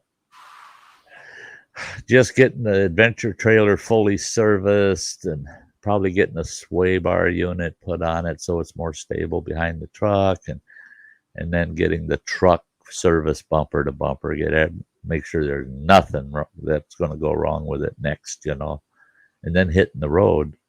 But then I thought, that's bullshit. I'll sell the trailer, sell the truck, take that money and invest in a van, get a conversion van, and then you're not towing nothing. If anything, I'd tow a small little utility trailer with some camping gear in it. Otherwise, yeah. I always thought it'd be cool to take an old school bus and convert it into a camper.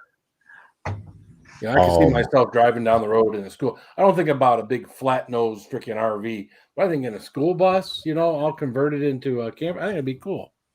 You ain't going nowhere till I find this.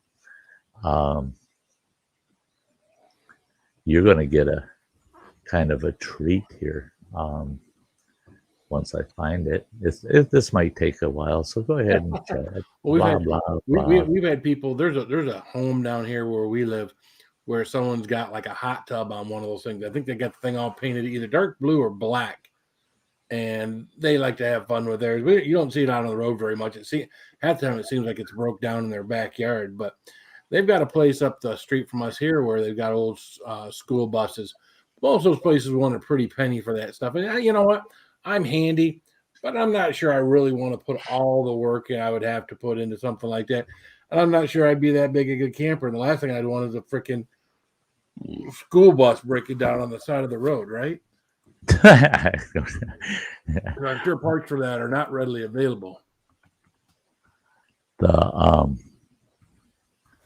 Let's see. I can open it with this, I guess. Schoolies are awesome. Even a short bus wouldn't be too bad, right? But I mean, I would think just a longer bus, that way you could have more storage in it. You could have a bunk on either side. I don't think I'd want like a regular bed. I think a regular bed would almost have to take up the whole width. So you'd have to be all the way at the back of the place. And I think I'd almost be better off having two little bunks, so you have a place to go through to get to the back. Put a bathroom all the way in the back of it. I think it'd be pretty cool. Now, I'm going to try to share this. You got to try to share it.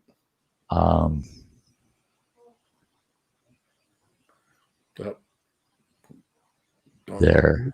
Okay. Now, first of all, I'm going to show you a picture of Sty. I'm going to show you a picture of Sty in 1980. I believe it was 86. Oh, the year I graduated. The year you graduated. Okay. You're not going to believe this shit. Well, there you go. Hey, that's running water. That's not you. That's me. That's me. And this in the background is my old 1951 GMC school bus. That was an old 1951. I wasn't no hippie. Okay, now I gotta fix this. I gotta show you one that shows the bus better, a little better. I don't have any good full bus pictures. He kind of looks like Tommy Chong too in that picture. Yep. Watch it, you guys. Well, just saying, either running water or Tommy Chong. Look at all them curtain climbers. That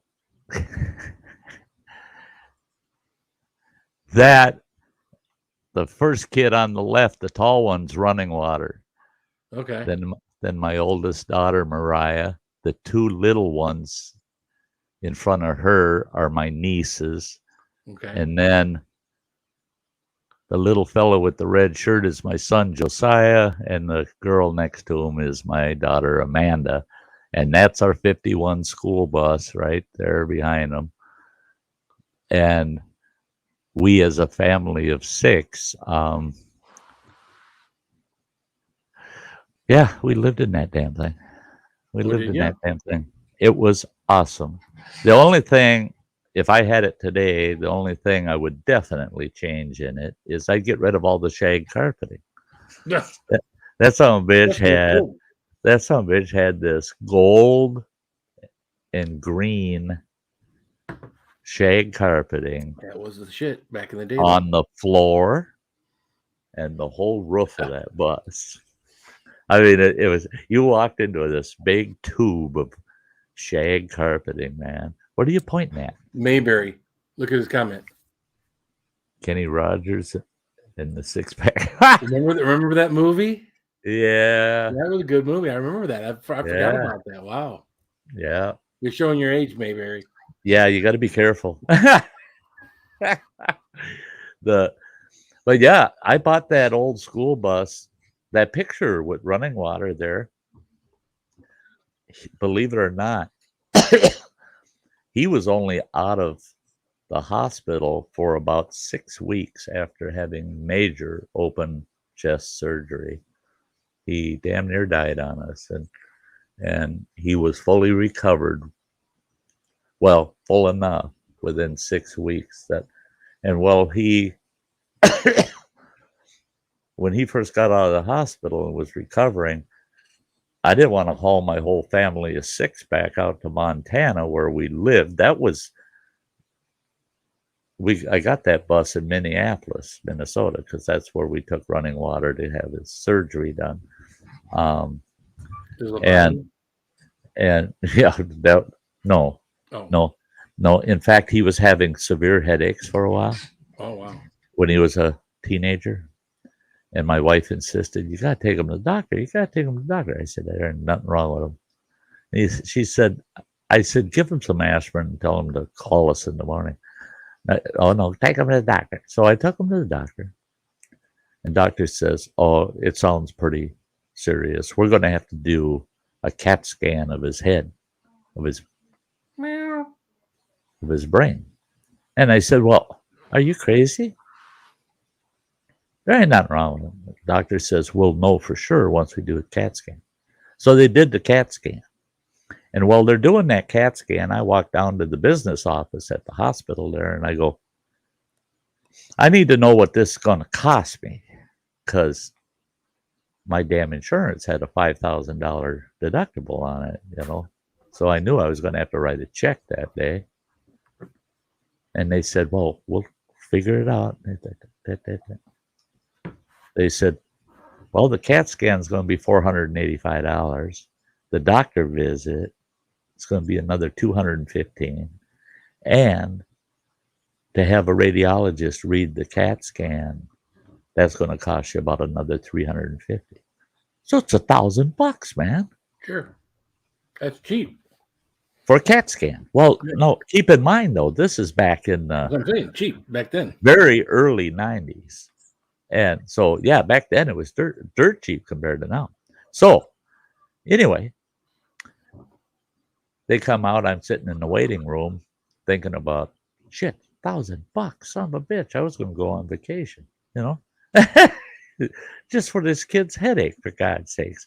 Aspirin's so much cheaper. Right. Well, so they come out with the kid, and he's sitting next to me, and they said, "If you hang on, the radiologist will be with you in just a little bit, give you the results." I said, "Oh, well, that's cool. We'll get the results today." So we waited. Finally, he comes out, and he sits down next to me, and running water's on the other side, and that radiologist looks me right in the face, and he goes, "Well, I've got good news." And I said, "You do? Let's hear it." He goes, "We didn't find anything." I said, "That stupid son of a bitch, I could have told you wouldn't have found nothing up there. You ain't got nothing up there." He says, "We were afraid of a brain tumor or something." I said, "And you found nothing up there." Exactly. You got to have a brain to get a tumor on it. No, I could have told you that, and you should have given me the $1,000. Jesus criminy. Yeah. For $1,000, he tells me what I already knew, that kid didn't have nothing up there. Yeah. Jesus. That's all a person needs to hear. And guess who was sick then? Me. Yeah. Ulcer. I had an ulcer for a couple of weeks after that. And I hope no one's watching right now.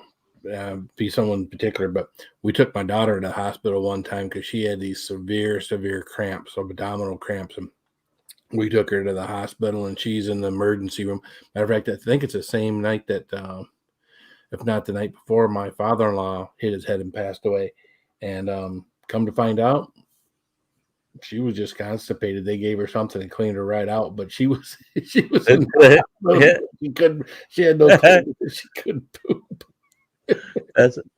That's all it was.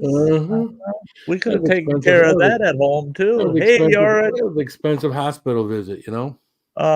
Yeah. Could you imagine that? Could you imagine every time I had capsaicin cramps if I went to the freaking hospital? Oh Jesus! Oh Jesus! You know, you got some of that stuff. You got to see if you can suffer through it, or see if you can take something at home that helps relieve it, or whatever. You know. Yeah, you know, I'm not going to retell the story. Good Don't morning, worry about it. Yoran.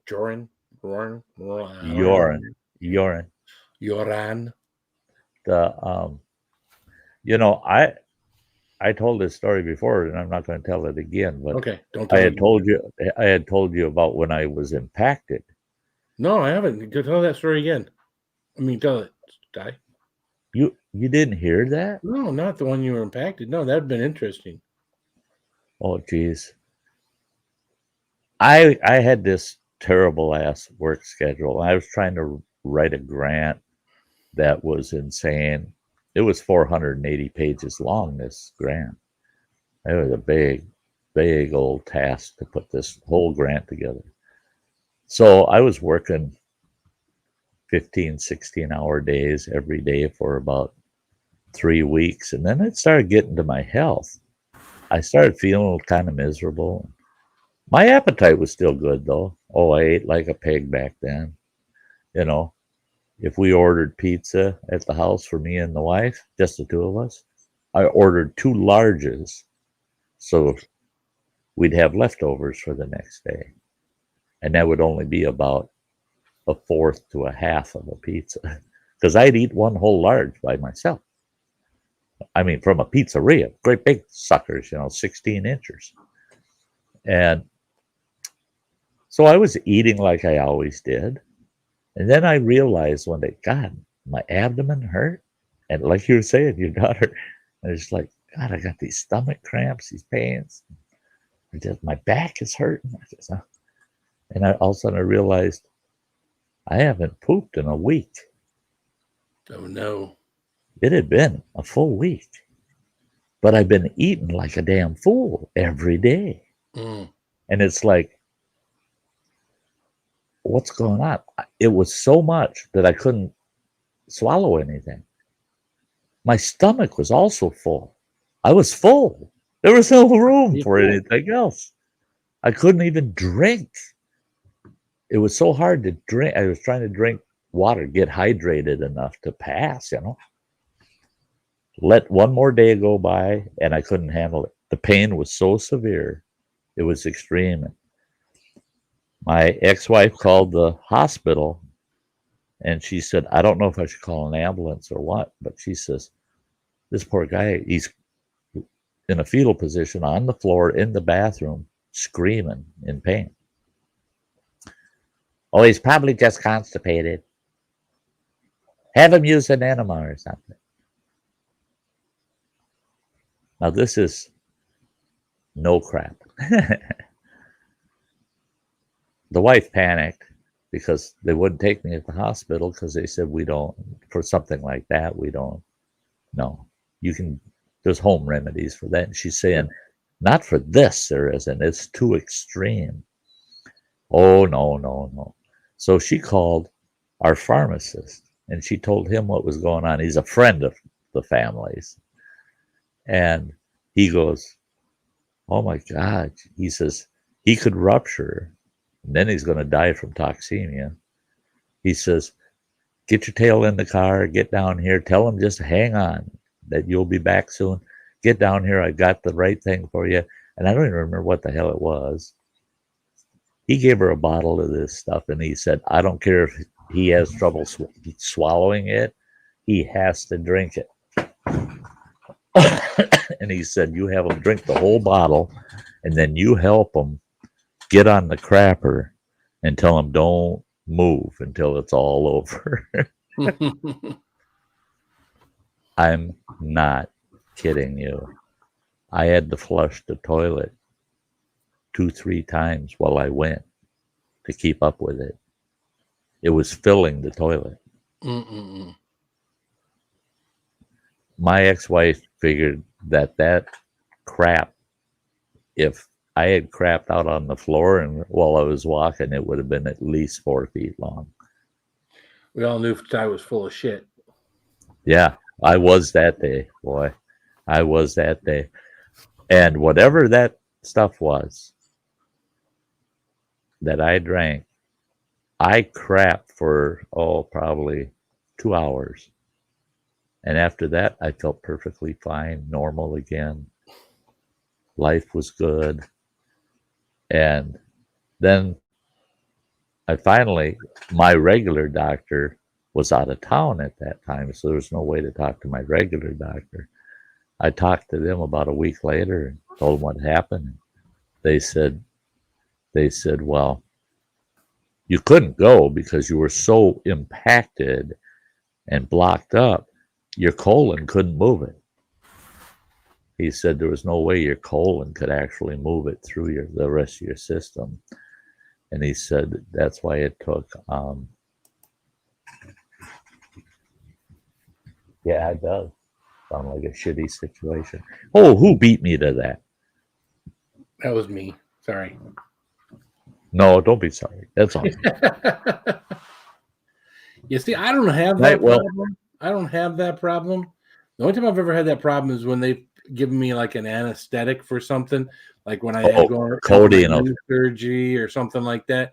I had a time where it was like 2 days, and I had gone to the bathroom.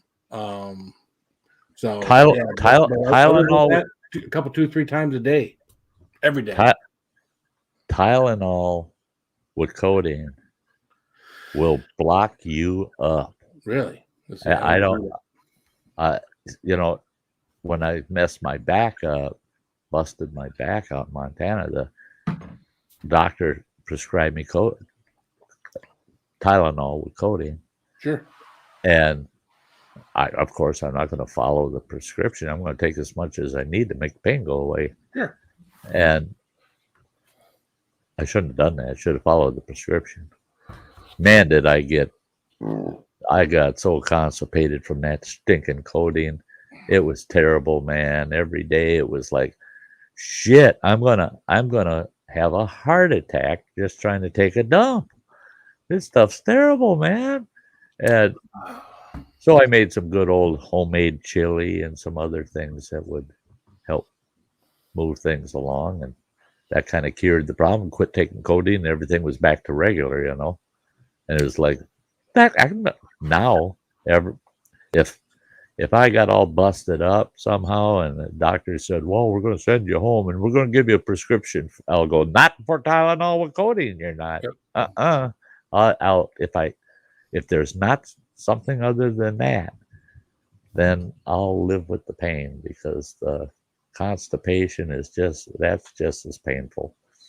Now, when you got a busted back, right, and I'm told you got to stay flat, you got to lay flat, right, for months. Yeah, there's 6 weeks.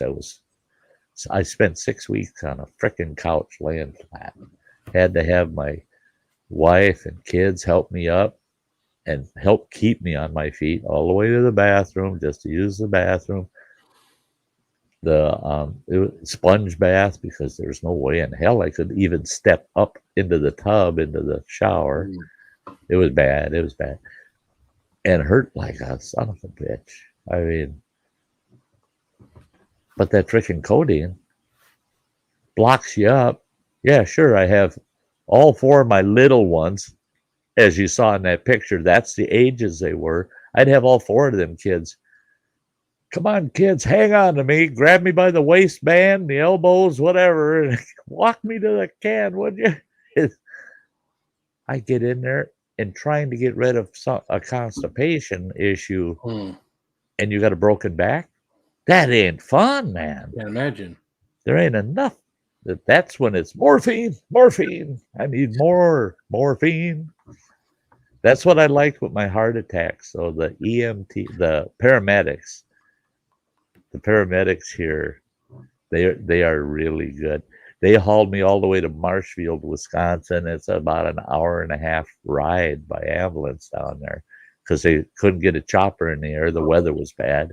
Get to the chopper. Anyways. And they wheeled me in that ambulance, and I saw the crew, and I'm going, hey, you're the best guys in the world, man. They do the best IVs. You never feel them, put it in, and it lasts. You can be in the hospital for a week, and that same IV, they're still using it. Those paramedics are the best, man. We no more than got out of the city of Ashland, 10 minutes out of town.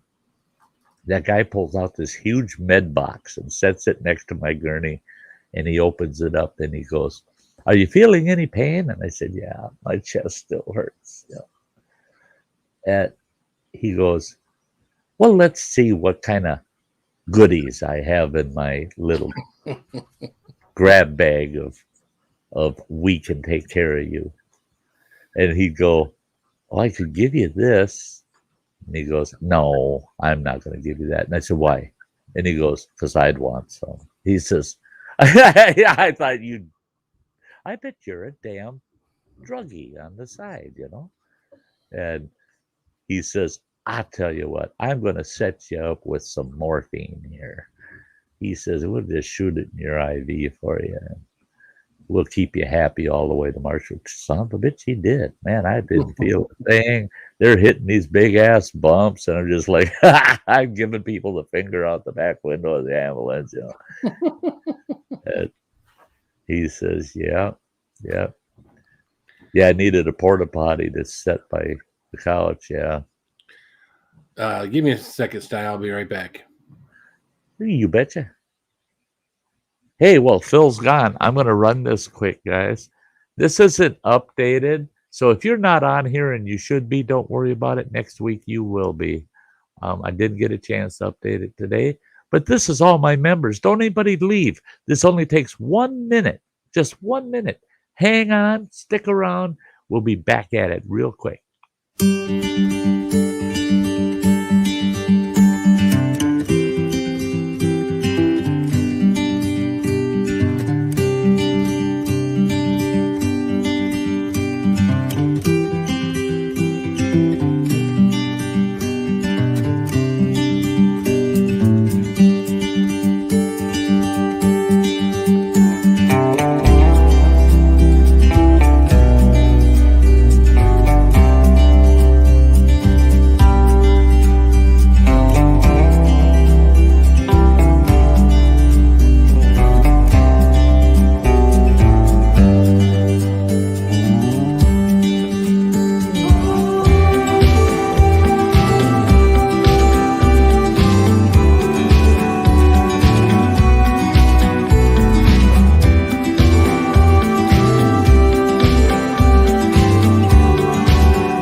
There's a bunch of great folks for you.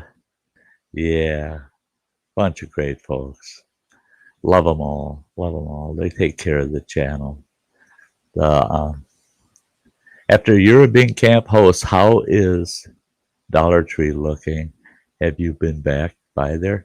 I stop in Dollar Tree once in a while. There's a few things I like to buy from them, you know, and I swing through there, and they I'm glad I'm not there. I wouldn't want nothing to do with the damn place. Because of the fact that the property owner has the right to decide what they will and won't allow in their business. They've got to still have a mask mandate in our Dollar Tree.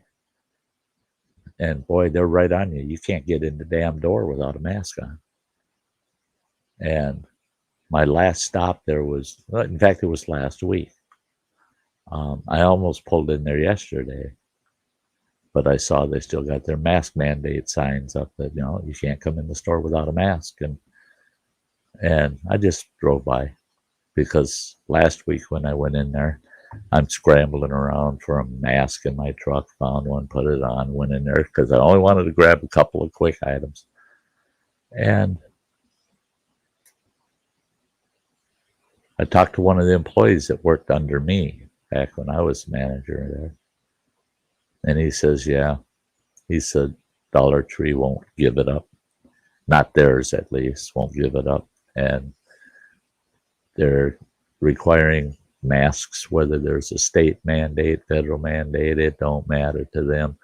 They're going to require masks, even though he said they were notified that by corporate headquarters that each individual store, if it employs less than 100 people, is not under the mandate, because it's not how many the corporation has employed, it's how many per store, because each individual store is treated independently.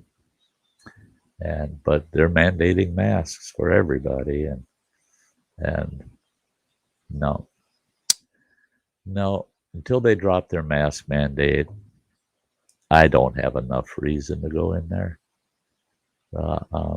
Good night, Freeman James, brother. Say hi to sis for me. Give her a big hug.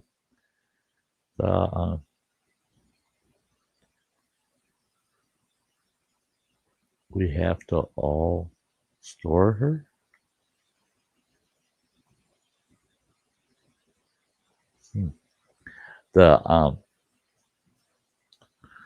Yeah. It's just that a lot of the things that I would typically buy in the Dollar Tree, I can get at Walmart for 88 cents. And that's one thing. They didn't like that about me as a store manager, is I wasn't afraid to tell people, what, you're going to buy 30 of those? Go to Walmart, man. You can get them for 79 cents at Walmart instead of $1 a piece. And it's like, you don't chase our customers out of here with that shit. I said, you've never seen Miracle on 34th Street? What's the matter with you people? You're terrible. I love that. That's the one part of Miracle on 34th Street that I loved the best, was when Santa Claus was sending everybody from Macy's down the street to another store where it's cheaper. You can get the same item right down the street down here, a lot cheaper. Yeah, they got a better selection too. But in the movie, those people then went and bought some other shit because he was so kind to put them onto that other store for those items.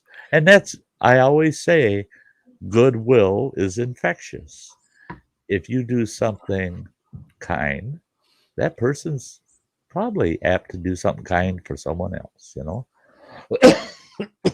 Well, that's the car business. If you act like a greedy car salesperson, you're gonna do everything and anything you could do, even though it doesn't make sense for the customer. They remember that. If they don't do something, they remember that stuff. They don't come back. They don't want anybody that's pushy. They don't want anybody that's doing all that stuff. Yeah. But so you give the good information. I mean, I've been doing this too long, right? I've been doing this 20 years. You give them good information, let them make their own decision based off the information you give them. Then it's their decision, whichever way they go. And most people are going to appreciate. Now, they may run into a pushy salesperson that sells them a car somewhere else. Yeah, right. But you know what? At the end of the day, you can go home feeling good about yourself and knowing that the people that do come back to you are coming back to you because you were the way you were. So right, that's it. And I've actually had people come into the dealership and seek me out that have never talked to me before because the reviews that I get on Google on our website. Yeah, they see that I got one of the highest ratings in the dealership, and in the dealership. And they come and search me out. And that hasn't happened very often, but the few times it happens, makes you feel pretty darn good. Oh yeah. So I've had campers come into my campground and they'd say, well, we stopped at such a campground and talked to their host and told them that their campground is just too busy and it's kind of not what they're looking for. They're looking for someplace a little more under control and quieter, more family-based. And I've had hosts tell people, you should go up to East Twin. Go up to East Twin. You'll like it. You'll love it up there. And these people come to my campsite and say, I was referred to your campground by another one of your hosts, and I loved it here. I'll be back. I'm coming back. And I'm just like, really? I don't see it as I'm doing anything that terribly special, but they're like, oh, the bathrooms are so nice and clean, and the campsites are so clean and nice, and it's so damn peaceful here. And we see you walking through that campground all the time. You're always around. Your presence is always here. Yeah? What's the big deal? You know? I don't get it, but boy, it feels good though. And hey, here's one for you. I think I talked about this guy. I'm not repeating the whole story or nothing. Go ahead. Go ahead. Just You've so repeated Phil 2 or 3 tonight, so that's okay. Hey, watch it. But you know about the saxophone player we have out there. Yes. And twice. Oh, at least. That one I'll admit, I tell that one all the time. Because the saxophone player's unique. But here, get this now. So I had this guy, I'm sitting in my trailer, got the door open, I'm sitting there, and I'm playing PlayStation. And I got this guy who walked around the corner of my door, and I go, whoa, shit. And I said, hang on a second. I said, I got to pause the PlayStation so I can talk to you. He goes, PlayStation? And I'm pausing. There, okay, now I can talk to you. And I go, I stepped out of the trailer, and I go, how can I help you? And he goes, we've been meaning all summer to stop in and say hi to you. And he said, finally, today, I saw your door was open, and I thought, I got to poke my head in and say hi. And I go, oh, are you camping here? Because I didn't have any campers in the campground at that time. And I thought, they snuck in on me. And he says, no, we've never camped in this campground. He says, it wouldn't really make much sense to. And I thought, what the fuck is he talking about? And he goes, I live across the lake from you. On that last piece of property down at the end across the lake. I go, on the dead end road. He goes, yeah, that's the only place there's properties. And I said, in the very last place on the lake, on East Twin Lake. And he goes, yeah. I go, I said, I got to shake your hand. And he goes, what? Well, okay. And he shakes my hand, and I go, I never thought I'd meet the guy that owned the last house on the left. he lost it. He burst out laughing. He goes, oh, yeah, we're just, I tell you what, we're good folks to know we're a killer family.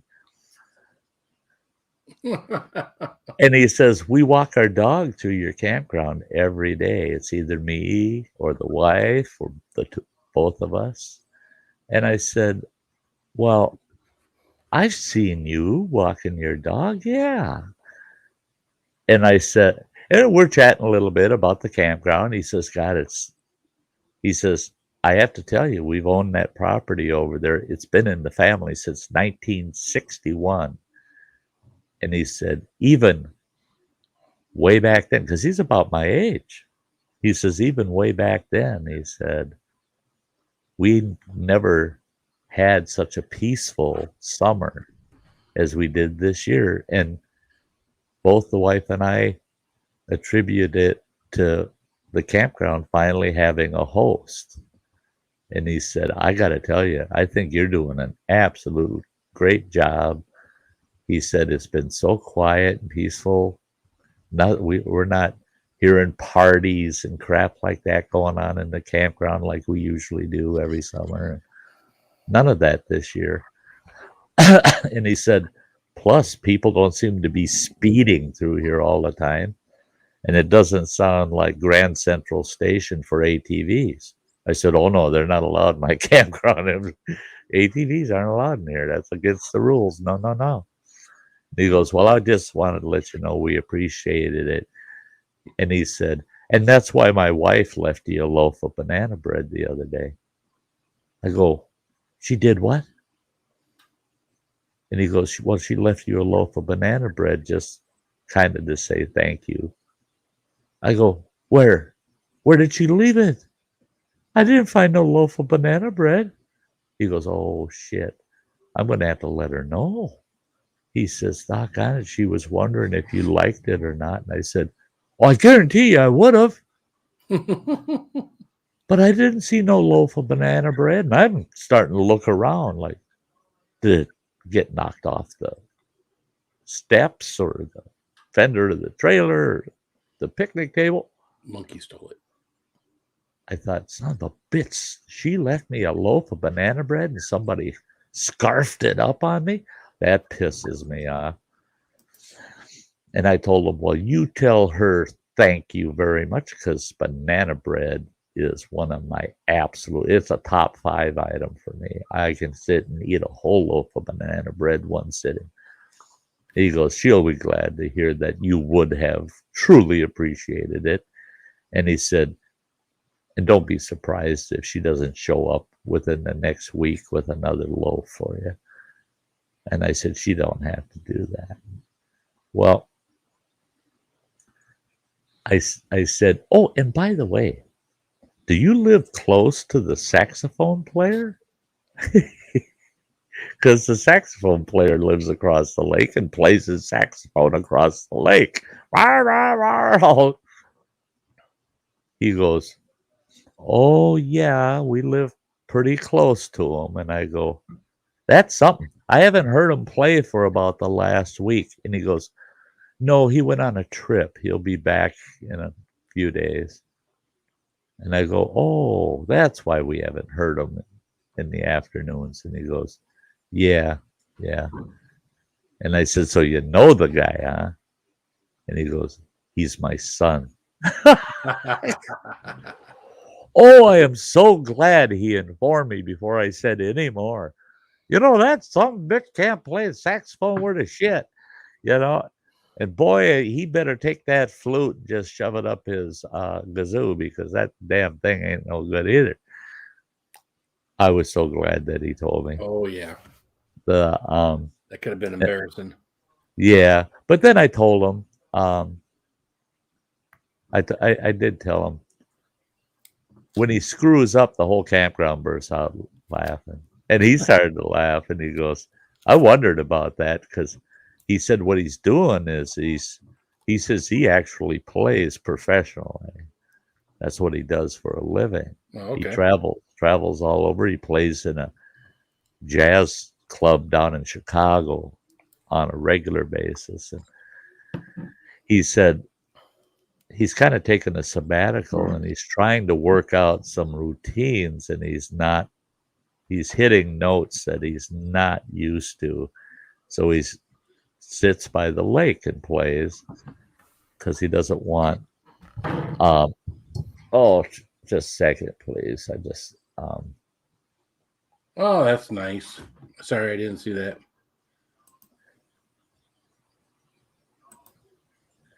Got him. You get him? I believe so.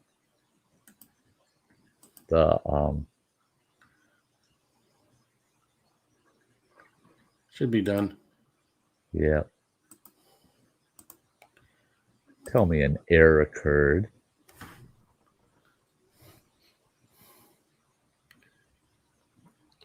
It's not letting me block them over in StreamYard. It says hidden, so you're good. Just ignore it and let's move on.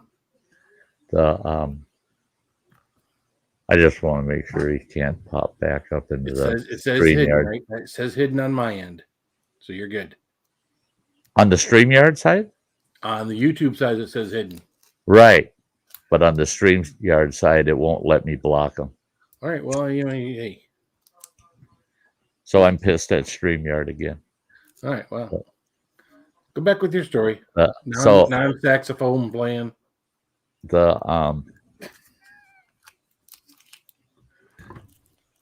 Yeah, you timed him out.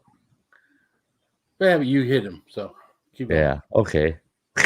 I'm just technical questions. You know, it's my channel, but that doesn't mean I know what's going on. I don't know if I fix something or if I always do the first thing that'll take it off of the stream. That's all that matters to me. That get it off the screen and then deal with it. Follow it up with whatever. So yeah.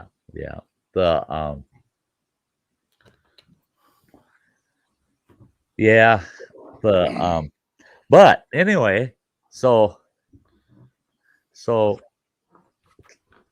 here's how I wrap this story up about the father and mother of the saxophone player. After they left, I hadn't made a pot of coffee in like 3 days. I was drinking those Starbucks cold coffees all the time. And I said, I got to quit doing that shit. I'm spending $7 a day drinking them things. So I run out to my camp kitchen. I'm going to make me a fresh pot of coffee and get a full thermos of coffee mixed just the way I love it. And I'm going to have the rest of the day drinking some nice hot coffee.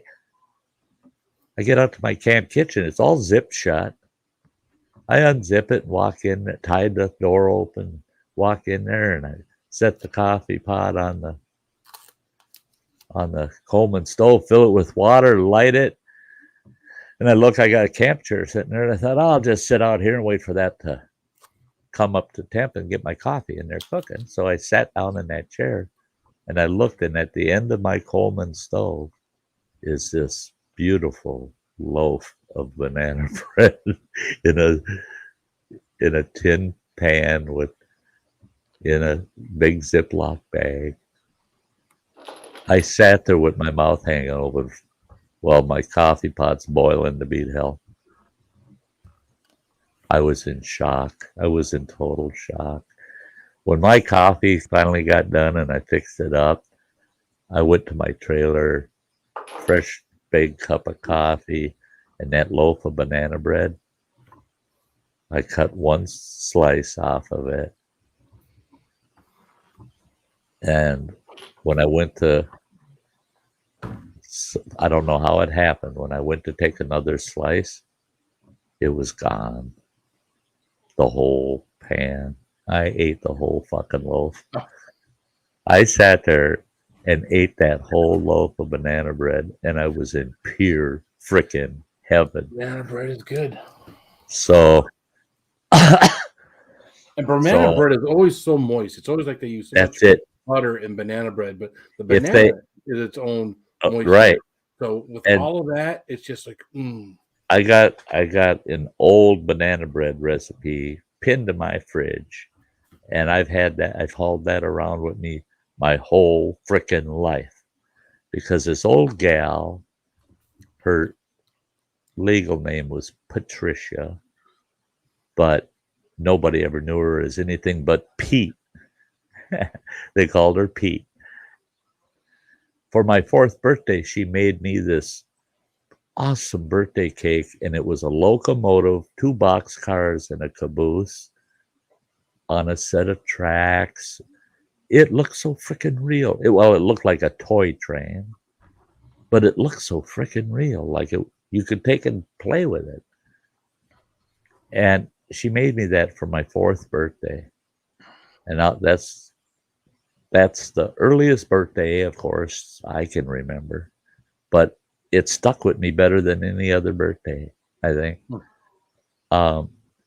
She gave orders to this huge room full of people.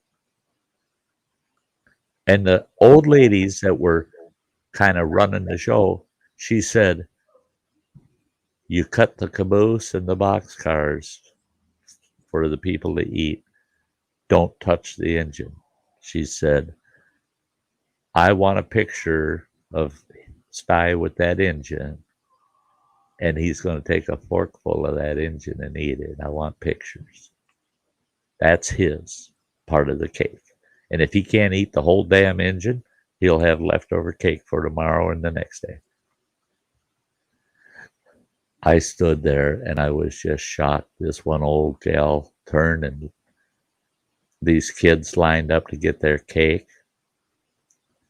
She looked at these 2 boys that walked up, and she goes, that woman doesn't know what she's talking about. The boys deserve part of the engine. And she cut that fucking engine in half and took chunks right out of the center of it and gave them to those boys. Ruined it, just destroyed it. And Pete went ballistic. Now, mind you, this was in 1961. And I never heard old Pete the rest of her life ever swear. I never heard her say hell. I never heard her say shit. I never heard her say a single swear word.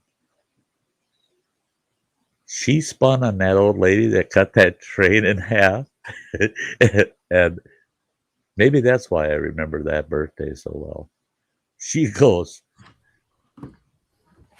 "You old stupid cocksucker. Cut my fucking train in half." My mother almost fainted. She runs up, "Pete, no, you can't talk like that around little kids and these old church ladies." Because half them ladies were from our church. Oh, no. And Pete just laid into him. "You old stupid cocksucker. Cut my fucking train in half." So she felt so bad for losing her cool and me losing the locomotive part of that train to enjoy as mine. My next birthday, my mom, I guess, had Pete make cakes for all of us kids' birthdays over the years, you know. She was a great cake maker. But my 5th birthday, she came to the house,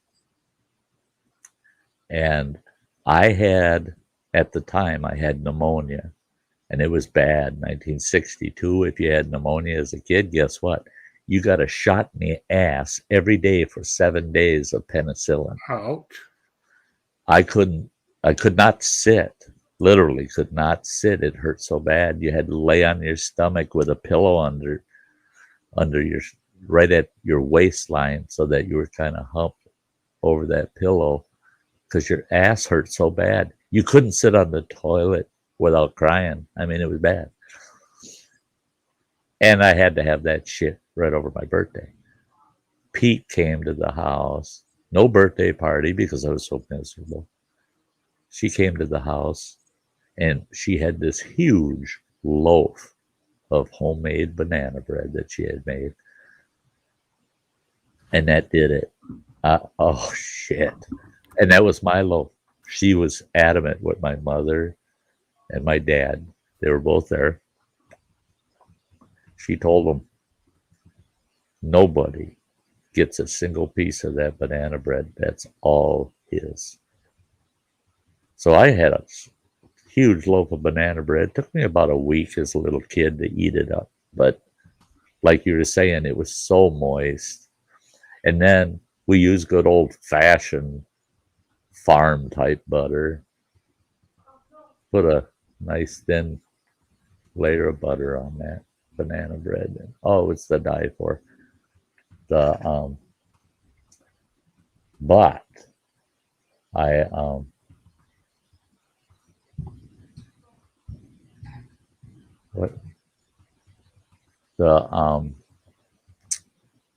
she provided me with a loaf of banana bread all the way up until I was 17 years old.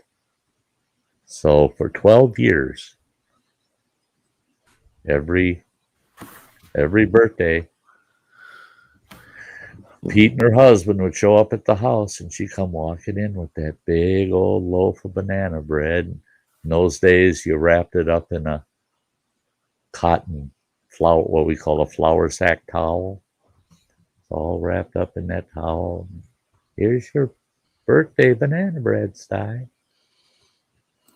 Now I want banana bread. Yep. Now I'm thinking, shit. I got bananas in the freezer. I got everything I need. I can make banana bread, but I got to head back to camp in the morning. There's a lemon poppy seed muffin upstairs that sounds really good right now. It's supposed to be part of my wife's lunch tomorrow. Yeah.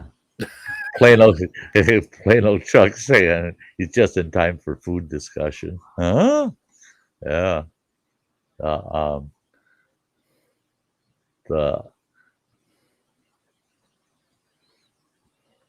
Yeah, it's good to see you, Chalk. What's up, Chuck? It's something special to be able to make a cake that looks like a train. Yeah, that gal was so talented. God, she was talented. And she sure had a pretty daughter. Your daughter, Yeah. pretty. She called me daddy. I dated her until I was about 17 when we broke up. She was tough as sin, that girl. She's the only woman. She's the only woman my whole life. I punched her so fucking hard, I knocked her feet right off the floor. She went airborne and landed on her back in the living room floor so fucking hard. I hit her right in the goddamn mouth just as hard as I fucking could. But I was wearing boxing gloves. And I already had one eye swollen shut, couldn't see out of the son of a bitch. My nose was bleeding like a pig. I was half beat to death. And I knew I had to end it. If I didn't put her down for the count, I was going to get killed.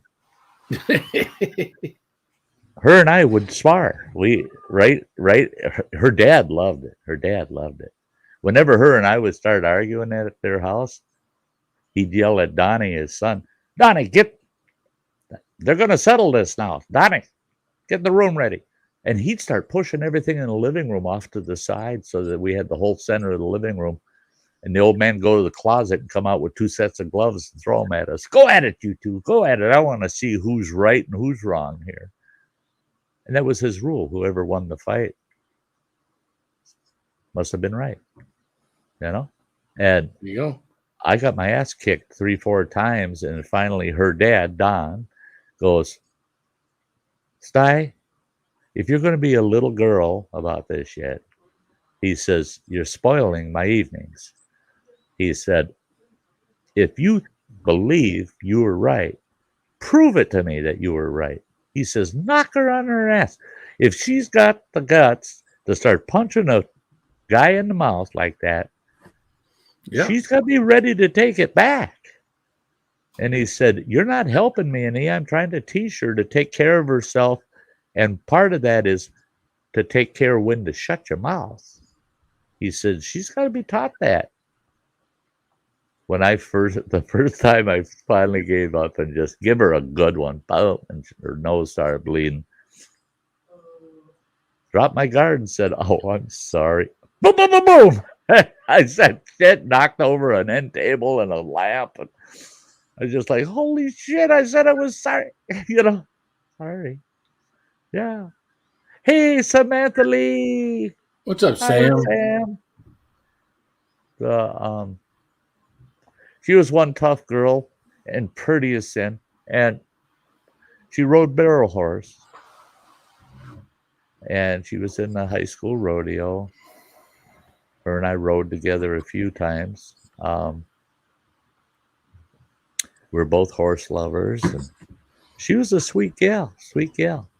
And in fact, I met her last year for the first time. Saw her for the first time since it'd be 48 years ago.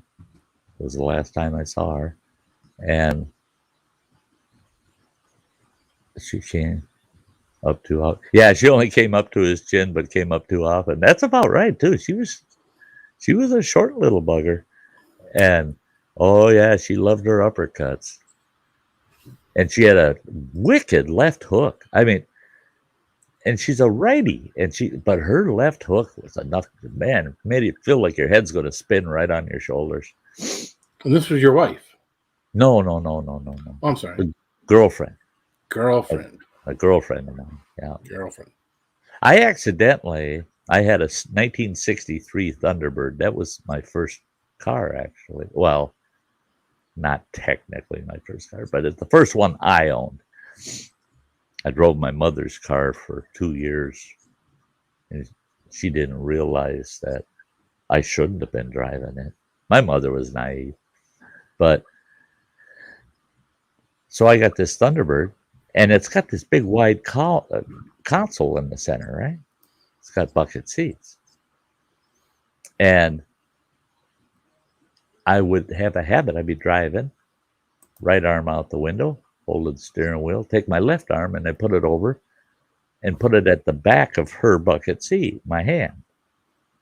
And swinging my arm between the two buckets like that, right? She leaned over like this. I found out she was leaning over to give me a kiss on the cheek, just as I put my arm to the back of her chair, and I hit her right in the damn left eye. Big old shiner. Took her home after that. Oh, God, it looked bad, too. Looked bad. Her dad came out when I pulled in the driveway. Oh, look at here. But came out, and he goes, "It's about time you set her ass straight." No, it was an accident. Oh, no, that's no good. Look at here. My brother Londong. This is my brother Londong. This is my brother Londong. Sty. Look at Sty's frozen. You did that. I did that. Yeah. This one I know isn't you. Hi, sweetie. Did you see what he put up there? Did he try pulling that crap again? Me. You. You are, Phil, you're such a jerk. I know, I am. Yeah, you're a pretty good one. But we had such a good time that night, and we all laughed. Yeah. And she still puts up with me. She still comes and hangs out with me. She might not for much longer, but I don't know. Oh. But did you see her brother's beard? I mean, you weren't around, so this was Monday night. You have to go back and look at my live stream on Monday night. Yeah. Her brother has like one of those perfectly groomed, probably about 5 inches long beard that's just like perfect and just My son's got one like this right now. My 22-year-old, and it's just like and he doesn't do anything to it. I said, "Do you do anything?" No, doesn't do anything. He just kind of brushes it out, and so well, come back, Sam. She can hear us. She's got her earbuds in. Yeah. You could show him. Get come over here. Get down. That's a good beard. That's there. That's there her brother. Oh yeah. Good beard. Good beard. He goes, yeah, good. Yeah, like it. Yeah. It's looking good. He says he likes it looking good. At some point, it'll be old and gray like that one. Probably not. Not everybody goes this gray.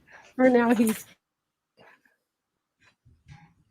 used to not be in patchy, but out of nowhere, it just started, filling in. Yeah. I've always had, whenever I grew a beard, yeah, beard.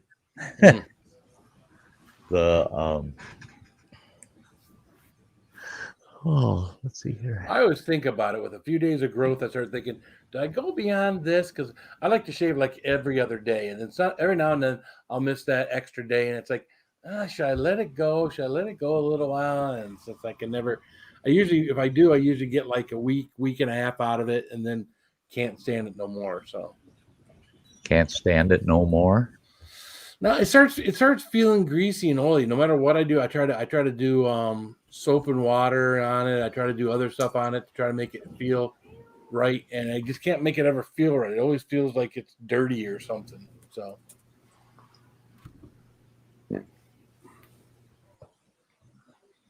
okay,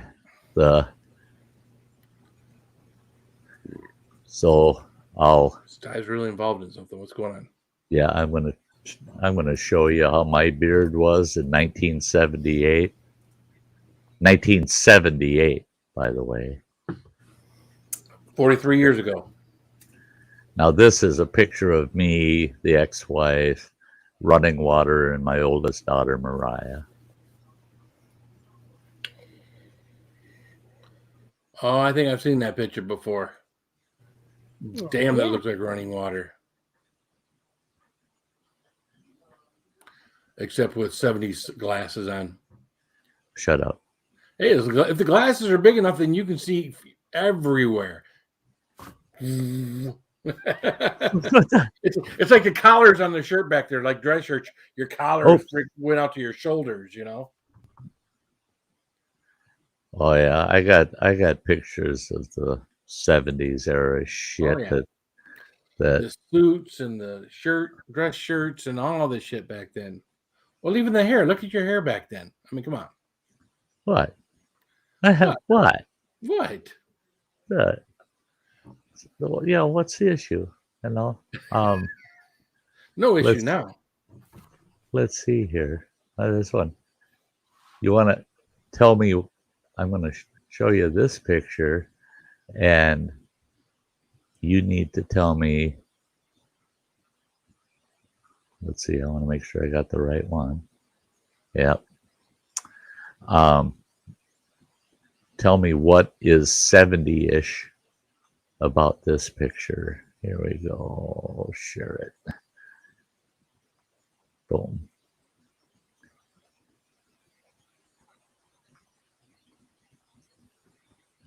Holy mackerel. What is 70-ish about that? I think I've seen that same table at my mother-in-law's house. Well, you got shag carpeting in there. I can tell that. You got golden. Oh, that's true. That's true. You got golden colored curtains, which is, a very 70-ish thing. Yeah. Of course, a floor lamp instead of having an old Pepsi can that's metal and aluminum with the traditional. This is 1976, by the way. You got your pant legs cuffed, which is queer as hell, but just joking. Look at the color of the fucking socks. Oh, I'm sorry. I'm colorblind. Oh, that's right. You're fucking colorblind. You're the wrong person to ask. Are they purple? No, they're blue. Oh. A blue, like an aqua blue. Oh, okay. Yeah. They, Sam didn't see it. Where the hell did it go? There it is.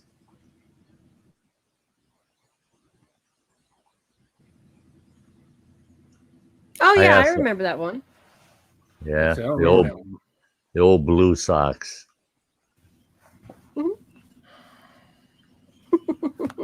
Hey, Chuck. And there you got the Sty without a beard. That's my internet's stupid, so it's glitchy. I can only hear every other word. I might pop in the. Yeah, try going out and back in because you're kind of glitchy in here too. Yeah, it's bad. Oh, bummer. Probably my brother's doing Wi-Fi, so. All right, adios, guys. See you. See you back in a minute. Comb over. Yeah, it wasn't. Maybe about 10 years after that it was all in a ponytail. And I don't have any pictures back when it was really long. It was right down. The tip of it was right at my waist. Yeah. Those were the days. Those were the days, my friend. We thought they'd never end. Anyways. Oh, no shit. That's an old song, ain't it? Yeah. I've got that. I've got that on 45. I've got it on 45. In fact, I was just looking at Amazon this afternoon. I had the most beautiful 1951 RCA made out of Bakelite. It was a precursor to plastic. Case AM radio, and on top of it sat a 1951 RCA multiple disc changer 45 player in literal mint condition. I had it appraised because of its condition. I actually had it appraised. It cost me $50 to get it appraised. And they said it was so pristine that I should get a minimum of $1,500 just for the player. With the radio combined, that set, they feel that there's less than 200 of them that are still out there that are serviceable and usable. And they said you're looking at between $3,000 and $4,000 for the set. It got destroyed. Oh no. Got destroyed by a family member, actually. I'm not going to go into the details, but yeah, it was a heartbreaking moment. And I bought all the 45s I could get my hands on. I had over 500 45s, all in cases. Those got destroyed also. Except for a small handful of them. And you were just singing one that I still have. The days, my friend, we thought they'd never end. What was I driving in 1976? Mrs. Sty North. I was driving a 1970 Pontiac Catalina in 1976. In 1975, I was driving that same Pontiac Catalina, that 1970 Pontiac Catalina, and a brand spanking new 1975 Cadillac Eldorado gold on gold convertible. I remember what I was driving in 1976. A Schwinn bike with a banana seat and the big bar and the sissy bar in the back. That's what I was driving. I had mine hanging up in the rafters of the garage years before that. I was 8 years old. You were 8 in 76, huh? Yep. Running water was a year. Yep. Well, not quite a year old yet.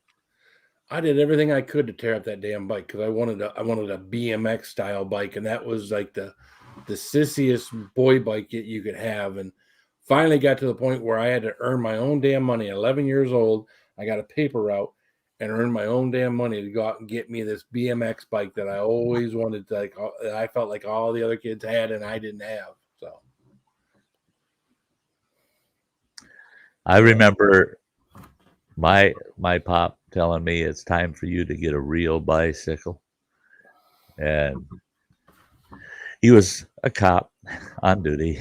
He comes home, says, it's time for you to get a real bicycle, get in the squad. We're going to go to the hardware store. Went to the hardware store, and I can't remember what brand that bike was actually. But he got me a 26-inch bike. It was a 3-speed. I rode that damn thing to death. Rode it to death. And now, was that a 3-speed that you had down there between your legs? It had a lever on the bar, so up by the handlebars. Because you remember you had those bicycles that had the shifters that was like down on the nut bar where your nuts would hit if you fell off. They had some of those ones that had the shifter. That's the only reason why I asked. Go ahead. Go with your story. Nope. Sorry. Nope. This one had the lever with the cable running back. Yeah. But I rode that bike literally to death, and he bought me that bike in 1965. In 1969, I got in a little bit of trouble.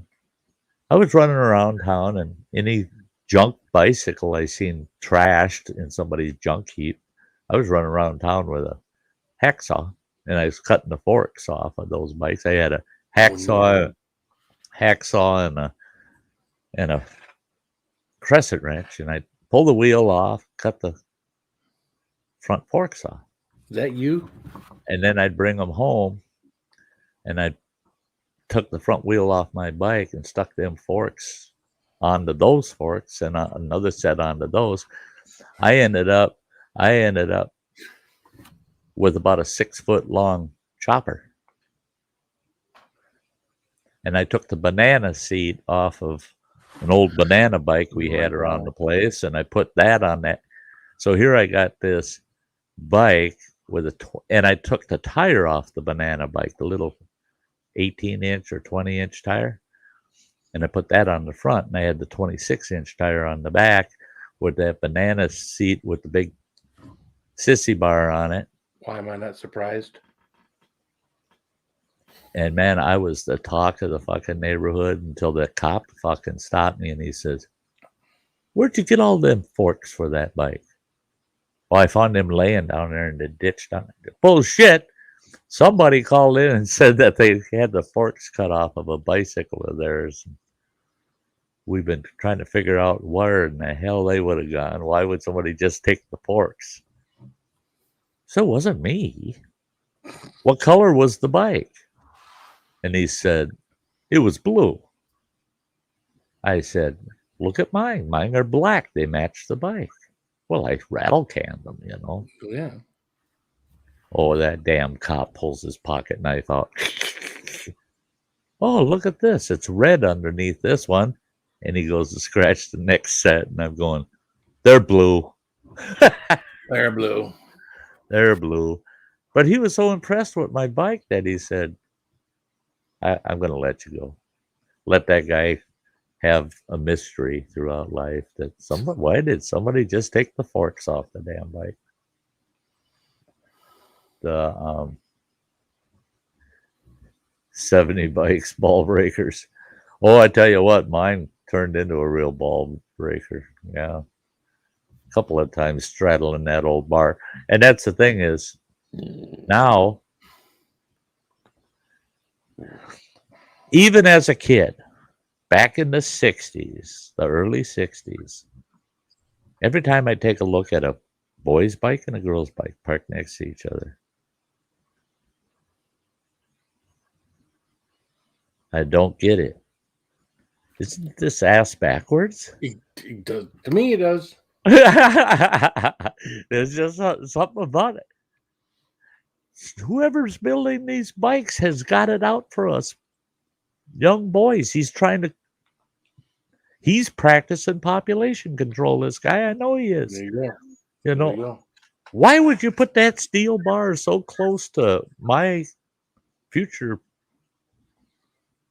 generation? Baby maker. Yeah. Yeah, baby breaker. Oh.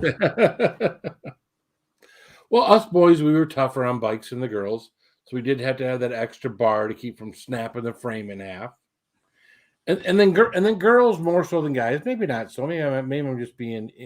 The girls range in size, so they would have to be able to step over that lower part so they could bring the bike up so they could ride it, as opposed to us boys who could always put our foot over there, no matter how short we were. We could put our foot over that thing and get our feet up on the pedal and start going. So you're pretty close, because I'll tell you what my grandmother told me, and it was my not so favorite grandmother. She was a cranky old thing, because she had heard me asking my grandfather, why are the boys' bikes and girls' bikes different like that?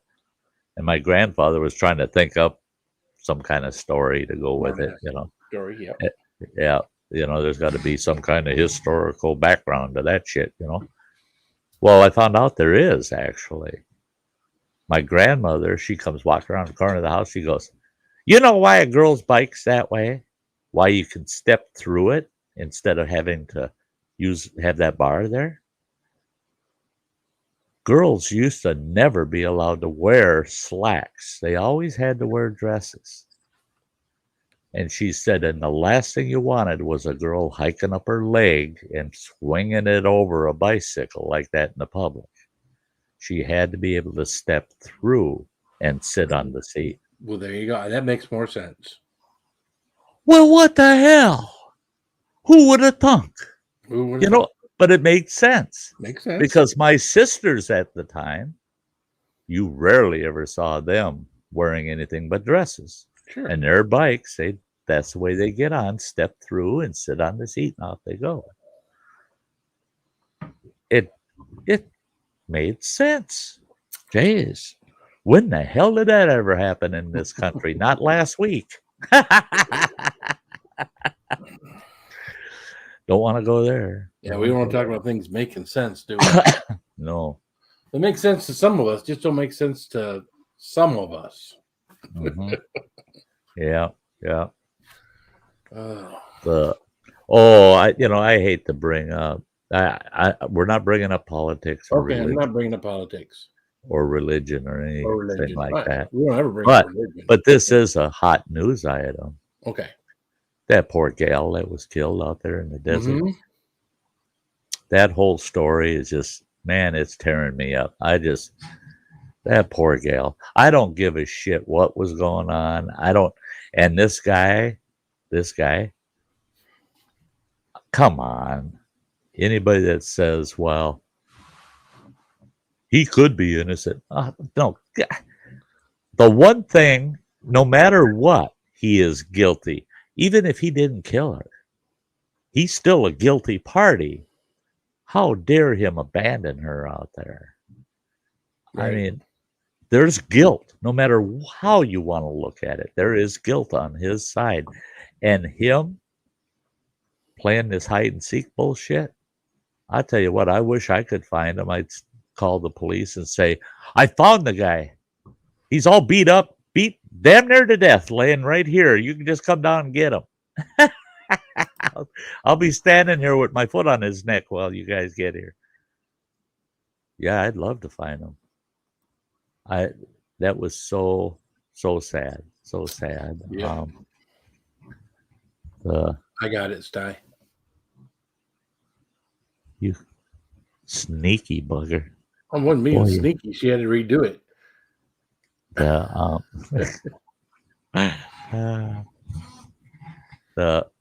What's up, William R? Hey, hello, William. At the station, he said the boy speaks with forked tongue. Yeah. It's just such a sad story, and that's the thing is, I can attest, I'm old enough. 30, 40, 50 years ago, you would have never even heard this story. Well, no, it would have been a local story. It would have been a local. It would have been right. It would have been local in Wyoming, Florida, and New York. But it would have never left any of those three locations. We wouldn't have heard about it. And that's one thing that I really wish. That's one thing I wish I could live without, is knowing some of these things. It's like, do I really need to know about it? Because it tears you down. It tears you down when you hear that crap, Hi, John. Hey, Will Mac, how you doing, man? And you hear that tragedy all the time. You hear it all the time. It's, I don't mind knowing that these tragic things exist in the world, because it's obvious they do. But do you have to hear everybody's tragedy? I don't want to hear everybody's. It's tough. It's tough. It does weigh on a person. There are people out there that they don't pay attention to it. They hear it, and then they just move on with their lives, and they don't pay it. They don't linger on it. They don't guess or matter on it. But you know what? Here's my opinion on all this, and I'm sorry we're getting down this route. You ignore it when it's happening somewhere else, and guess what? Next thing you know, it's knocking at your door. Well, you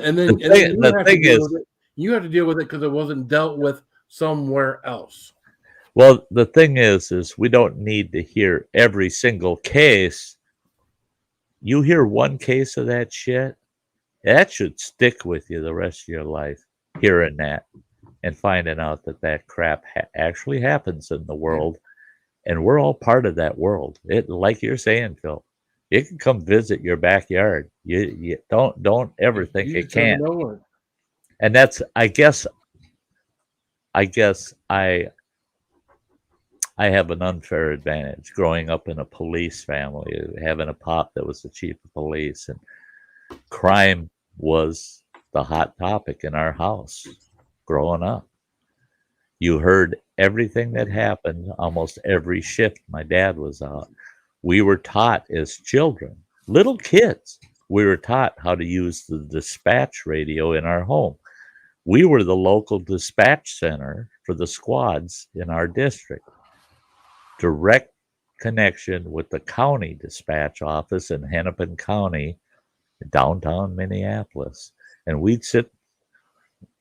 There were times they would have one of us kids sit there for 2 hours at the police radio in our living room and dispatch squad cars and contact the county dispatcher to dispatch county to our community. And so we were intimately involved with all the crime and things that was going on. And a lot of things people say, oh, well, man, this is all new. Oh, never had that shit when I was growing up. No, you just didn't hear about it. Didn't know about it. You just didn't know about it. And that's the issue now is we have such a population of people nowadays. You should know about it. Doesn't mean you have to listen to all of it. But every once in a while you need that, like what happened to Gabby, kind of thrown in your face and say, hey, keep an eye on that boyfriend, that guy that's taking your daughter out. Really feel him out. Don't say, oh, he seems like a nice guy. Make sure he's a nice guy. Right. Don't just say, well, it's her choice. Well, it is her choice, but it doesn't hurt for you to be weighing just how trustworthy and good is this person. Because the next thing you know, she's in a van going out into the wilderness with a dude. With a dude that you think seems okay. Well, there was already a relationship. So, but and that's it. Is there's history there. So there's such a gray area that you have to feel uncomfortable and would speak out. I'm sorry. My oldest daughter knows because she was with some deadbeats. I actually chased one down. He was walking down the street. I chased his ass down, told him to get my car. He just passed away a few weeks ago, but so I guess I can say it without him charging me with kidnapping. Are you sure he passed away? Yeah, he did. Okay. Yeah, definitely sure. My youngest boy went to his funeral, so, and there were remains, so there wouldn't have been if I. Yeah. No. Well, he had just abused my daughter, and I had warned her about this guy. I had warned her, and that's the best you can do sometimes is at least plant the seed, be cautious, keep an eye, don't trust this guy. Well, he abused her. She called me, told me what happened. He needed to be in jail. But I knew the cops weren't going to do anything because his brother was a sergeant for the local PD. And he got off the hook all the time on all kinds of drug issues, all kinds of things. Okay. So anyway, I drove down the street. There he is walking down the street. I spun around. And at the time, I was driving a Firebird. I zipped that sucker around, come zipping up to him, put the window down and said, get in the car. We're going to go for a ride.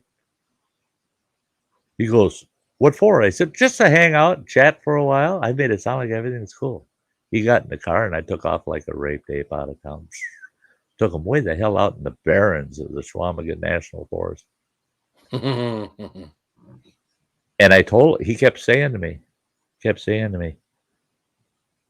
did your daughter call you and tell you that something happened or something? No.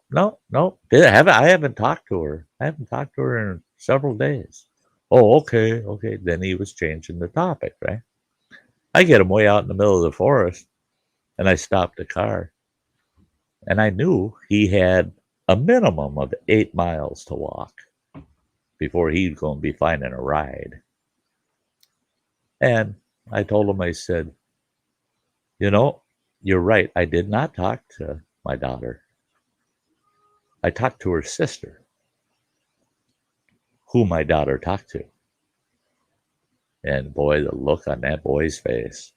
He brought me out here to kill me.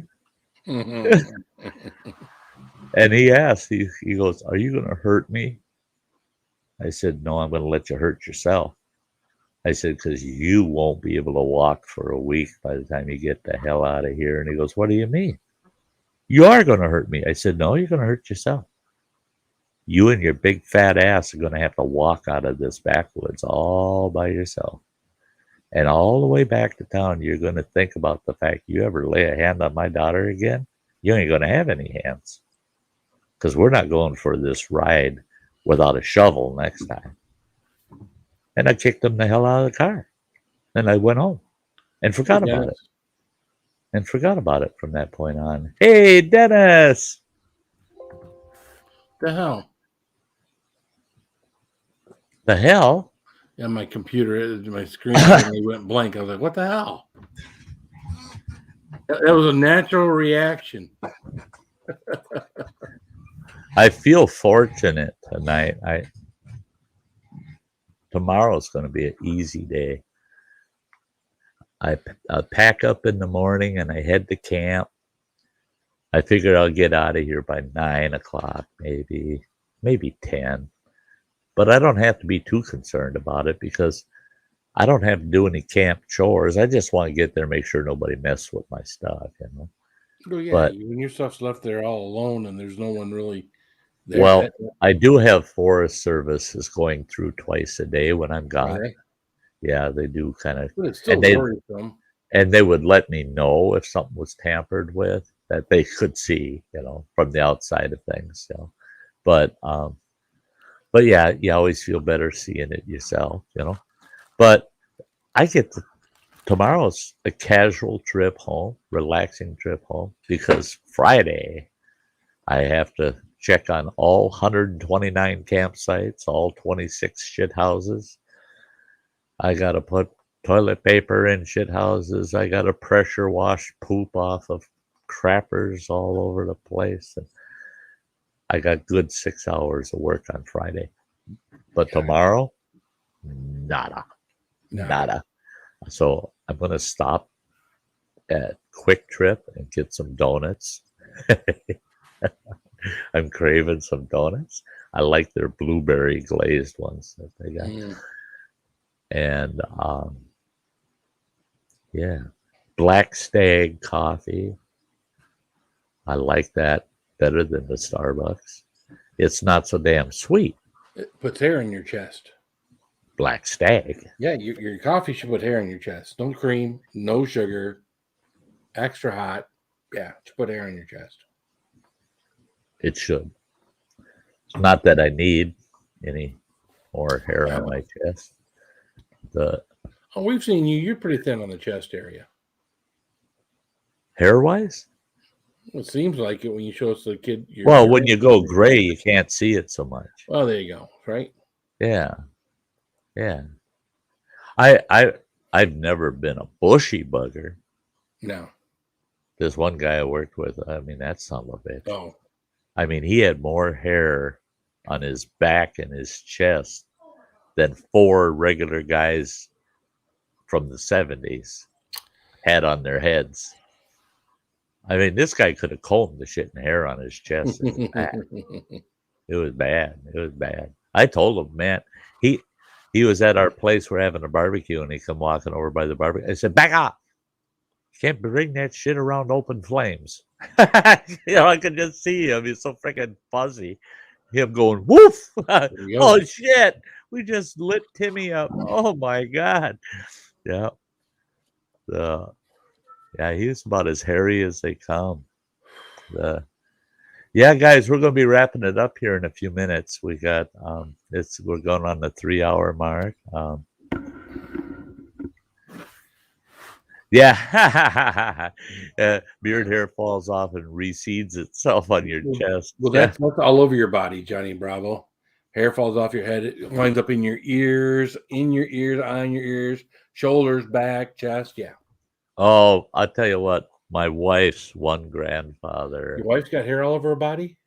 Oh, her grandfather. Oh, godfather. I'm sorry. He wasn't a real hairy guy, But that son of a bitch had these huge bird's nests in his ears, man. I've never seen bird's nests so big in a guy's ears as I saw on him.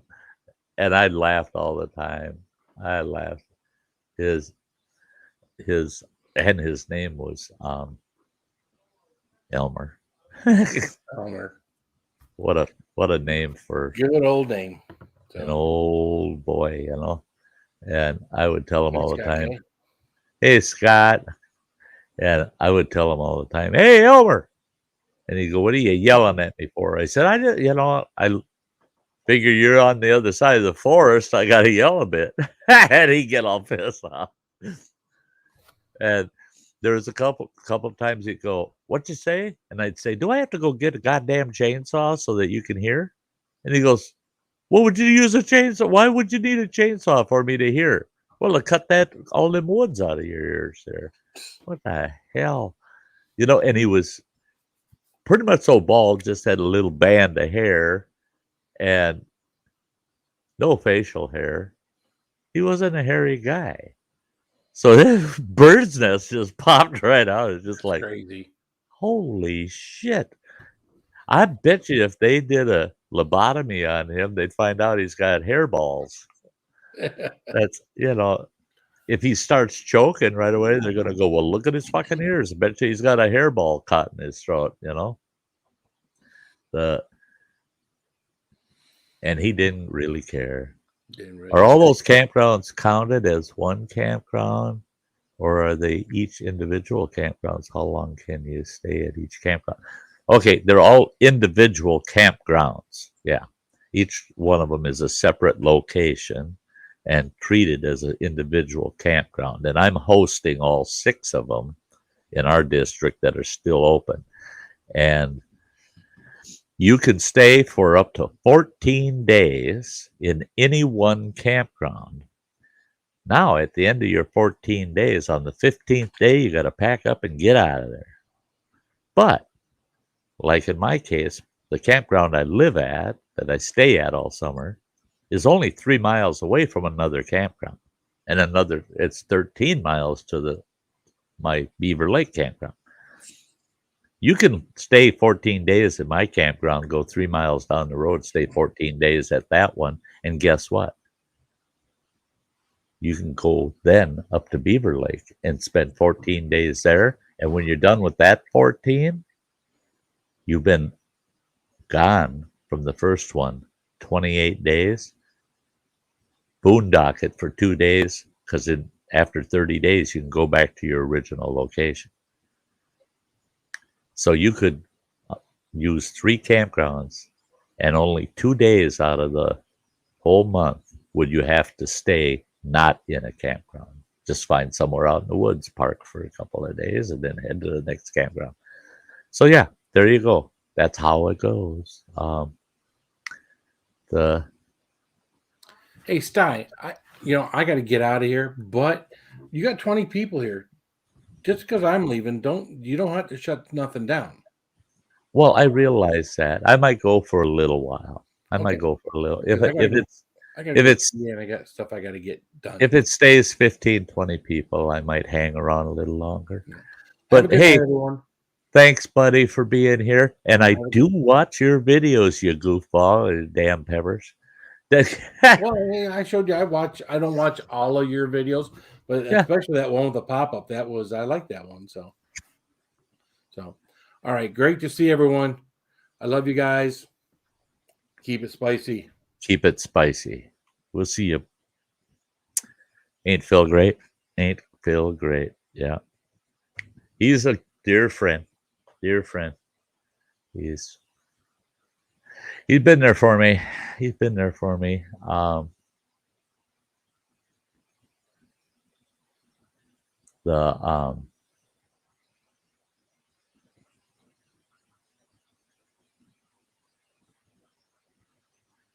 Yeah, Canoe Hound. When does my season end? Technically, my season ended on the 10th of September, 12 days ago. But they've asked me to extend this is what we call postseason. It's what's out of our season. And our district, our recreation supervisor for the Great Divide District of the Schwamigan National Forest, he's a great guy. Boy, I love him. He's awesome. He has decided we're not closing the campgrounds this year. We're going to let the public decide when they can't camp anymore. We're not going to plow snow at all, but we're going to leave the gates open.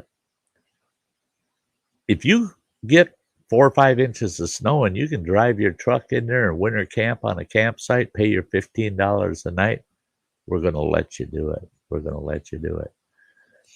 So my season right now was intended to be October 15th is when it would end.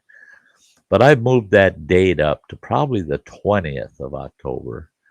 They would really like me to stay until the week before Thanksgiving. The reasoning in that is right now we're just in full swing of the bow season for deer.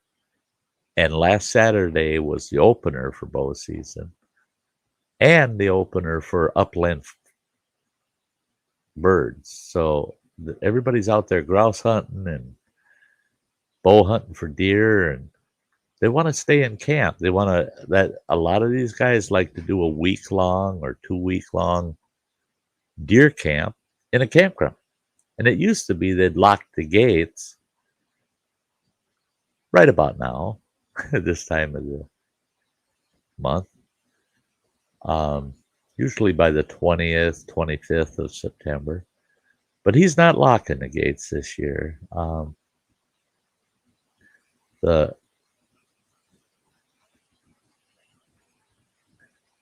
Over on the Minong flowage.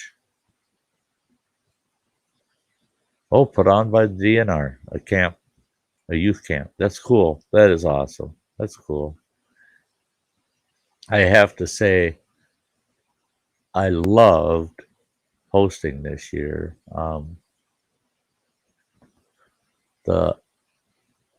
Yeah, Chuck, they are neat. They are neat. Very expensive though. You get the standard package for $12,000, I believe is where it starts, right around there. Or is it 10,900, 11,000 to 14,000 with all the options you can get. But hey, thank you, Kathy, sweetie. Thank you so much. Hope to see you next week, girl.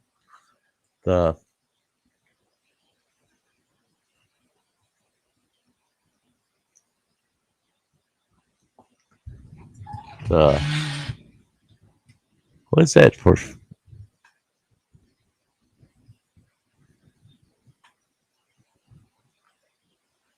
What's that? $15 for foreign campers?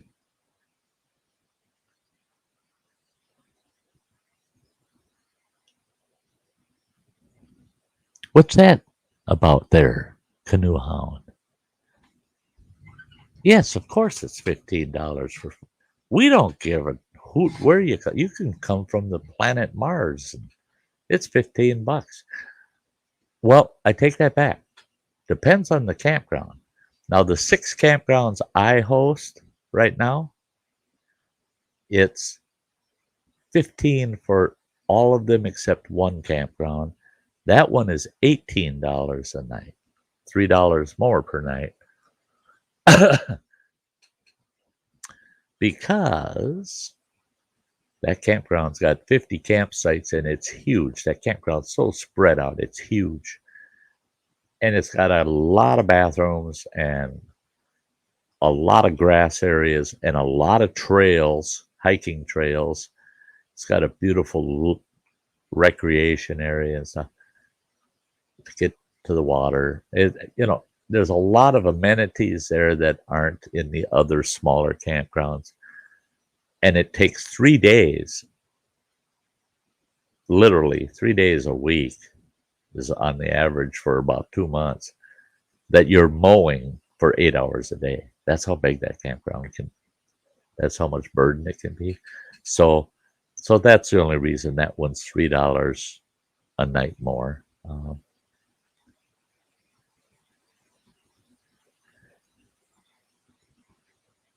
Canadian, how much would it cost me to camp at your campgrounds? $15 American. That's the only way I can put it to you. I don't know the exchange right now, Dennis. I'm sorry. And no, we don't accept Canadian money.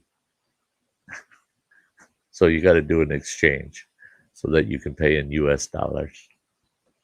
We do accept checks. Or you can reserve a campsite online at recreation.gov. But you can't reserve them this time of year. I'm sorry, I got to clarify that. I believe it's from June 1st. Well, no, it's from the day before Memorial Day, that weekend is the Friday of Memorial Day weekend here in the U.S. until Labor Day in September here in the U.S. During that period of time, you can go online and reserve a campsite, prepay for it, and reserve it so that it's there when you get there. You know what campsite you're getting.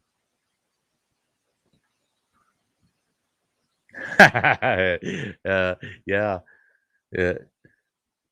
Equals 300 Canadian.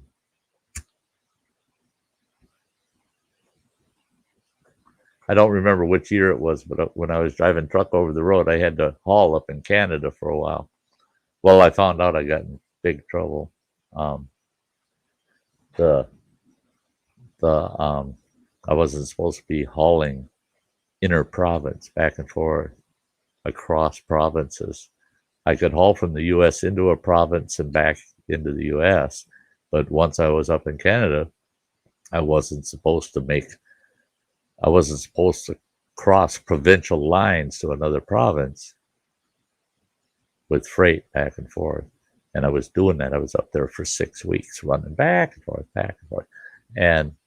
But I'll never forget when I first got up there, I wasn't thinking about it.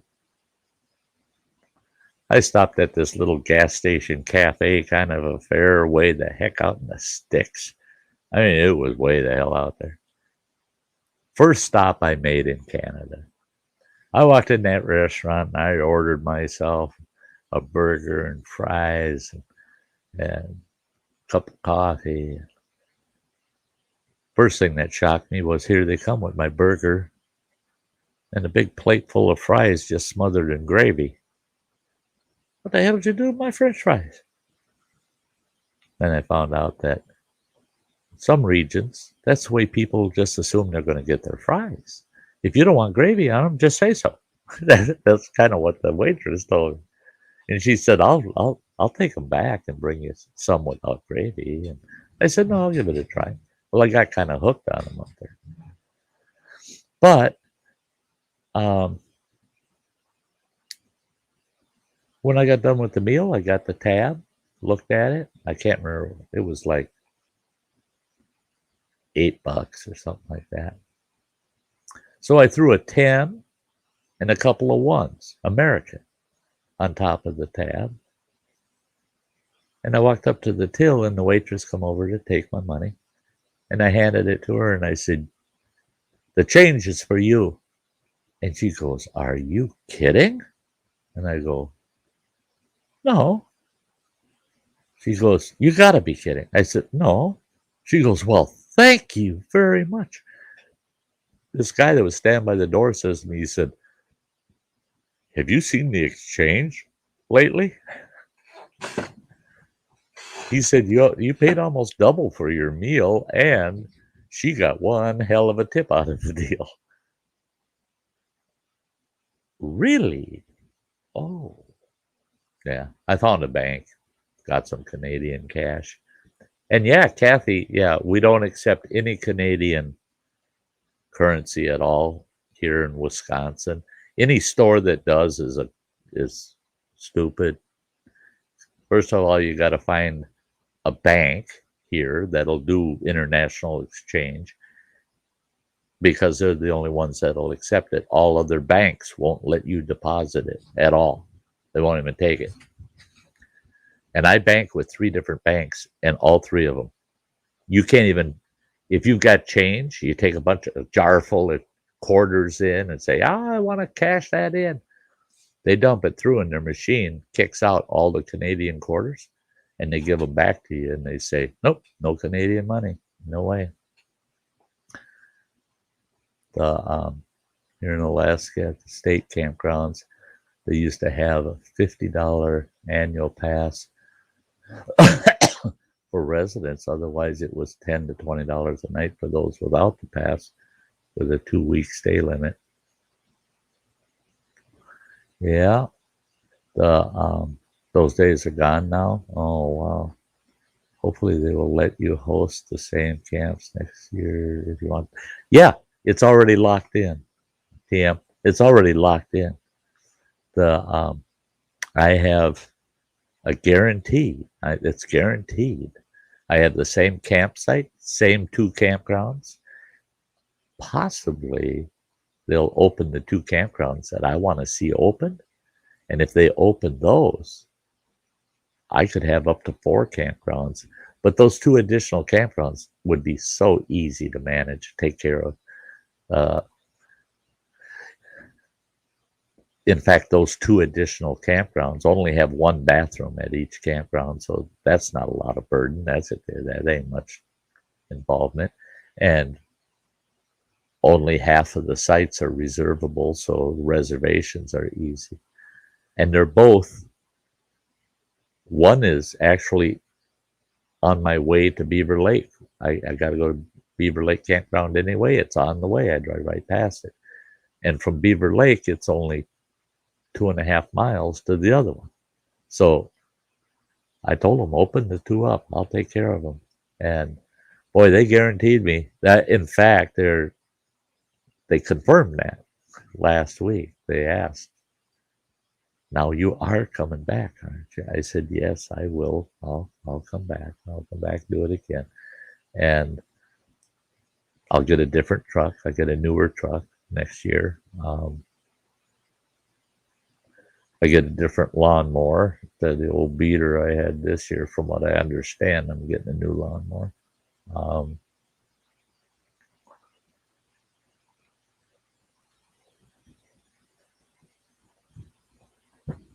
Johnny Bravo, I love it. Yeah. A lot of banks are phasing out change counters. Doesn't make any sense to me. Yeah. Have you ever seen those change counters at Walmart? The big machine. I've watched people coming in there with baggies full of loose change. They're dumping that change in that machine, and you can hear that thing. You just keep dumping, and when you're done, you say finished, and then it pays you. It gives you cash back for it instead of coin. I thought those were pretty cool. I thought it was pretty cool over in Michigan that they got those. If you got a pop can, you throw it in the machine, crushes it, and spits a dime out. I thought that was pretty cool because they got a recycling deposit on all those cans.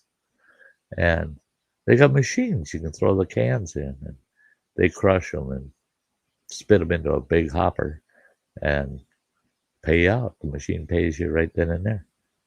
I thought that was pretty cool too.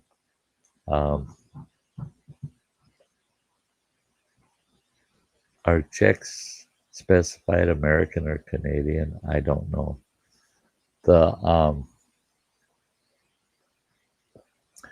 See, the thing is if you write the Forest Service a check and it's a Canadian check, the Forest Service cashes that check electronically, and they charge your Canadian bank $15 US, not 15 Canadian dollars. So on your side, it'll come out $18.50 or something, like that, So, because I've had a couple of Canadians tell me that they wrote a check for 2 nights, $30, and they ended up paying close to 40 because the Forest Service, when they process that check, they process it at the U.S. value, not at the Canadian value. So your bank will withdraw the equal amount to the U.S. value in Canadian dollars out of your account.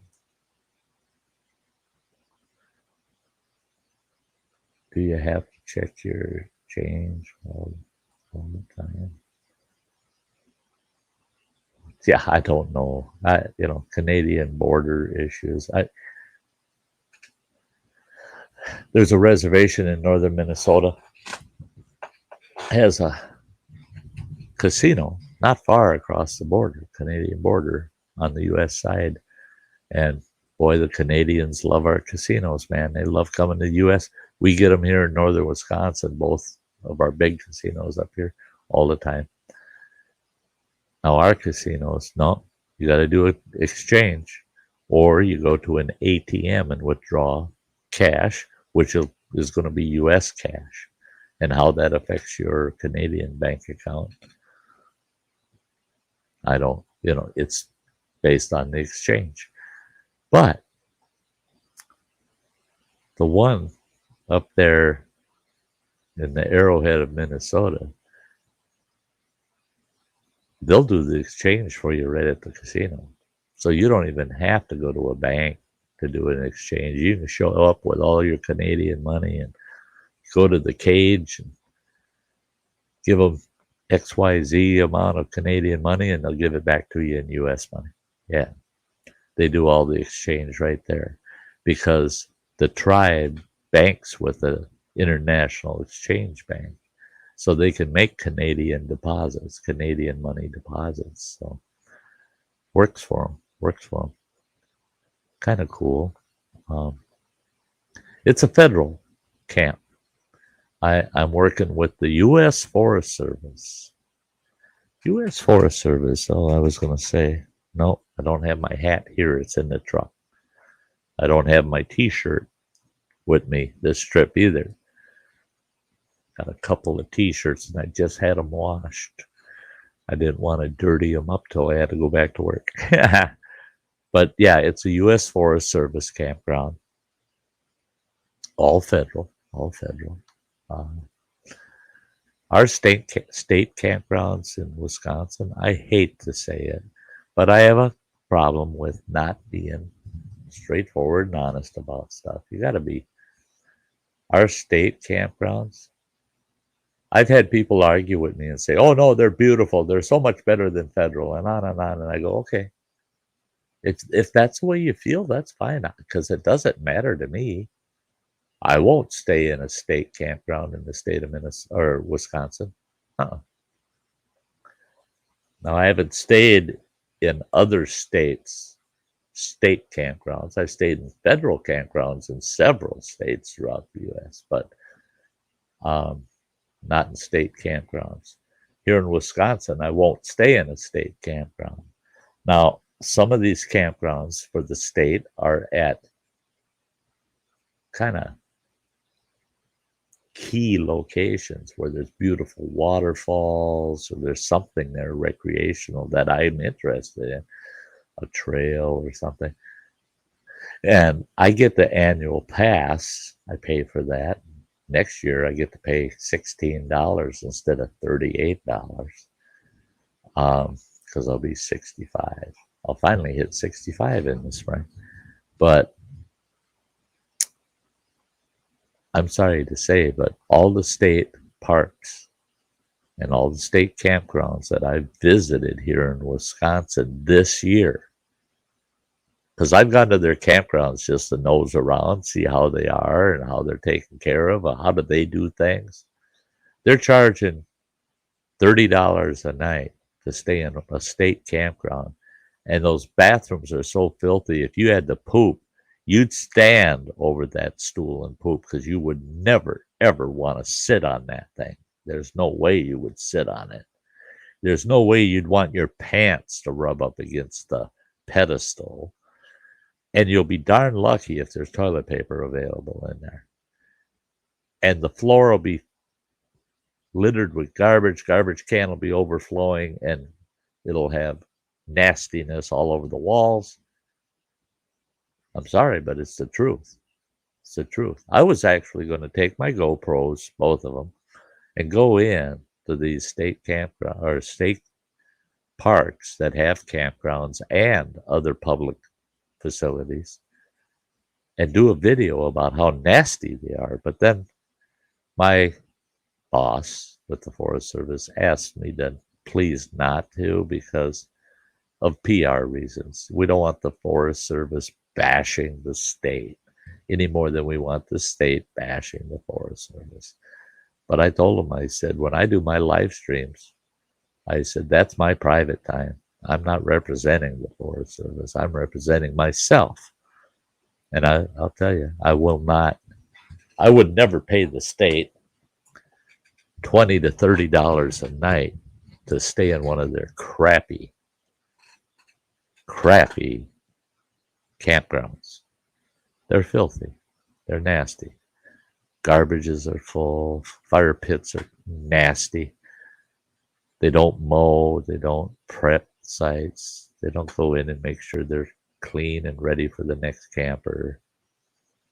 But boy, oh boy, they're all over you. If they can catch you doing something, they're all over you to write you a ticket, to write you a citation and fine you so the state can make some money off of you. No, I don't like it. I don't like it. Can you still backcountry camp in the Chequamegon Forest for free? Sure can. You can boondock it, and you can disperse camp anywhere within the Chequamegon National Forest unless it's specifically posted that that certain area is restricted. Now, we have a few of those, and they're typically wildlife type preserves where they don't want the wildlife affected by people actually camping in the area. But they're small enough that you can hike through it in a half a day and just camp right outside of that area. And they're well posted, so you know I can't camp in this area. But they're small. It's such a small little bit of the forest that generally the whole forest is open to camping anywhere you would like to. But keep in mind, you are not allowed to take a motor vehicle off of a motor vehicle approved roadway. You can't drive it down a trail. You can't drive it off-road, break a new trail. If a Forest Service ranger drives by and sees tire tracks up into the woods, he's going to stop. He's going to take a little stroll down those tire tracks. He finds the campers back there in the woods in a little clearing somewhere, and there's somebody camping in there. You're going to get a pretty stiff citation. They're going to write you a big ticket for that because you're not allowed to take a motor vehicle off the road and damage plant life or disturb the organics, the ground itself, with a vehicle off-road. Now people think, oh, you can do that with an ATV or something of that order, a UTV, ATV, a dirt bike. No, you cannot. You cannot. Don't get caught. I'm telling you, you do not want to get caught. It's going to cost you. It's going to cost you big. Now, that's one thing people don't realize. In the state of Wisconsin, it's a state law that if you leave a designated, that's what the law says, if you leave a designated UTV, ATV trail with any motorized vehicle, it's a $232 fine. So, and you don't have to believe me. Try it and get caught. It also applies when you come into a campground. Some campgrounds, it'll say ATVs ATV, UTV use allowed. And then it's got rules as to how you're allowed to use them within the campground. Other campgrounds are very well marked, no ATVs or UTVs, and then it says all ATVs and UTVs must be trailered at all times. So you can't bring a pair of ATVs in on a trailer and take them off the trailer and have them parked at your campsite. Can't do it. It's going to cost you $232 for each violation. But do we enforce it really hard? Not really. I had 21 UTVs try to come into my campground, and I caught them at the entrance, and I made them turn right around. They had to drive around me and around the other side of me and turn around and go straight out. I would not let them within my campground any further than they had already made it. They had already made it through the gate, which means they're in violation.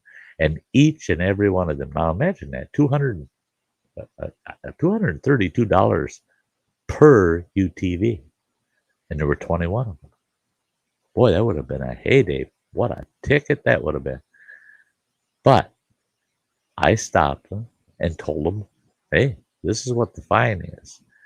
If you don't want to turn around, go right around me and right back out of here, then I got to push this button on the phone and we'll have law enforcement.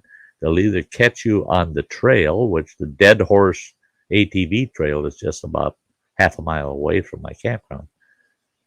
And we have sheriff's deputies that patrol that on UTVs. They'll either catch you on the trail, or if you take the road out, which is also allowing ATV use out on the main road, they'll find you. And they're going to write you a ticket for entering that campground. And the ticket's going to say that you are being cited for being off of a ATV, UTV designated trail. And it's going to cost you $232. And in the state of Wisconsin, they'll also make you blow. They want to make sure you're not intoxicated operating that machine, because in the state of Wisconsin, that's a DUI and goes against your driver's license. That's a $1,000 fine and 90 days in jail. So, yeah, there are rules. There are rules. But I always try to help people follow those rules so they don't end up paying that $232 or getting themselves in trouble. And so far it's worked. People have been very cooperative because they appreciate the fact that I'm letting them know this is what could happen, man. Yeah. Hey, you have a good night, Dennis. Take care, buddy. Yeah. Hey, guys, we're going to wrap it up. I do have some things I got to do before I call it a night, and then I have to get ready fairly early in the morning. By 9 o'clock at the latest, I got to be all done with my business here in town and be on the road heading back to camp. It's been wonderful. You know I love all of you. You're great. Yeah, the Turtle Preserve's doing good. They got enough trail cams out there that nobody's going to mess with the turtles. But until next Wednesday, guys, I will take as good a care of myself as I can, and I expect the same of you, because I'd love to see you all right back here next Wednesday. Love y'all. You stay safe. Get outdoors. Get some fresh air. It'll do you a world of good. So, as usual, like I always say, I like to dance my way out of here with the prettiest girl in the room. And I see one waiting for me right there. So I'm going to grab her, and I'm going to do a little shimmy with her, and we'll see you all next Wednesday. Bye-bye, folks.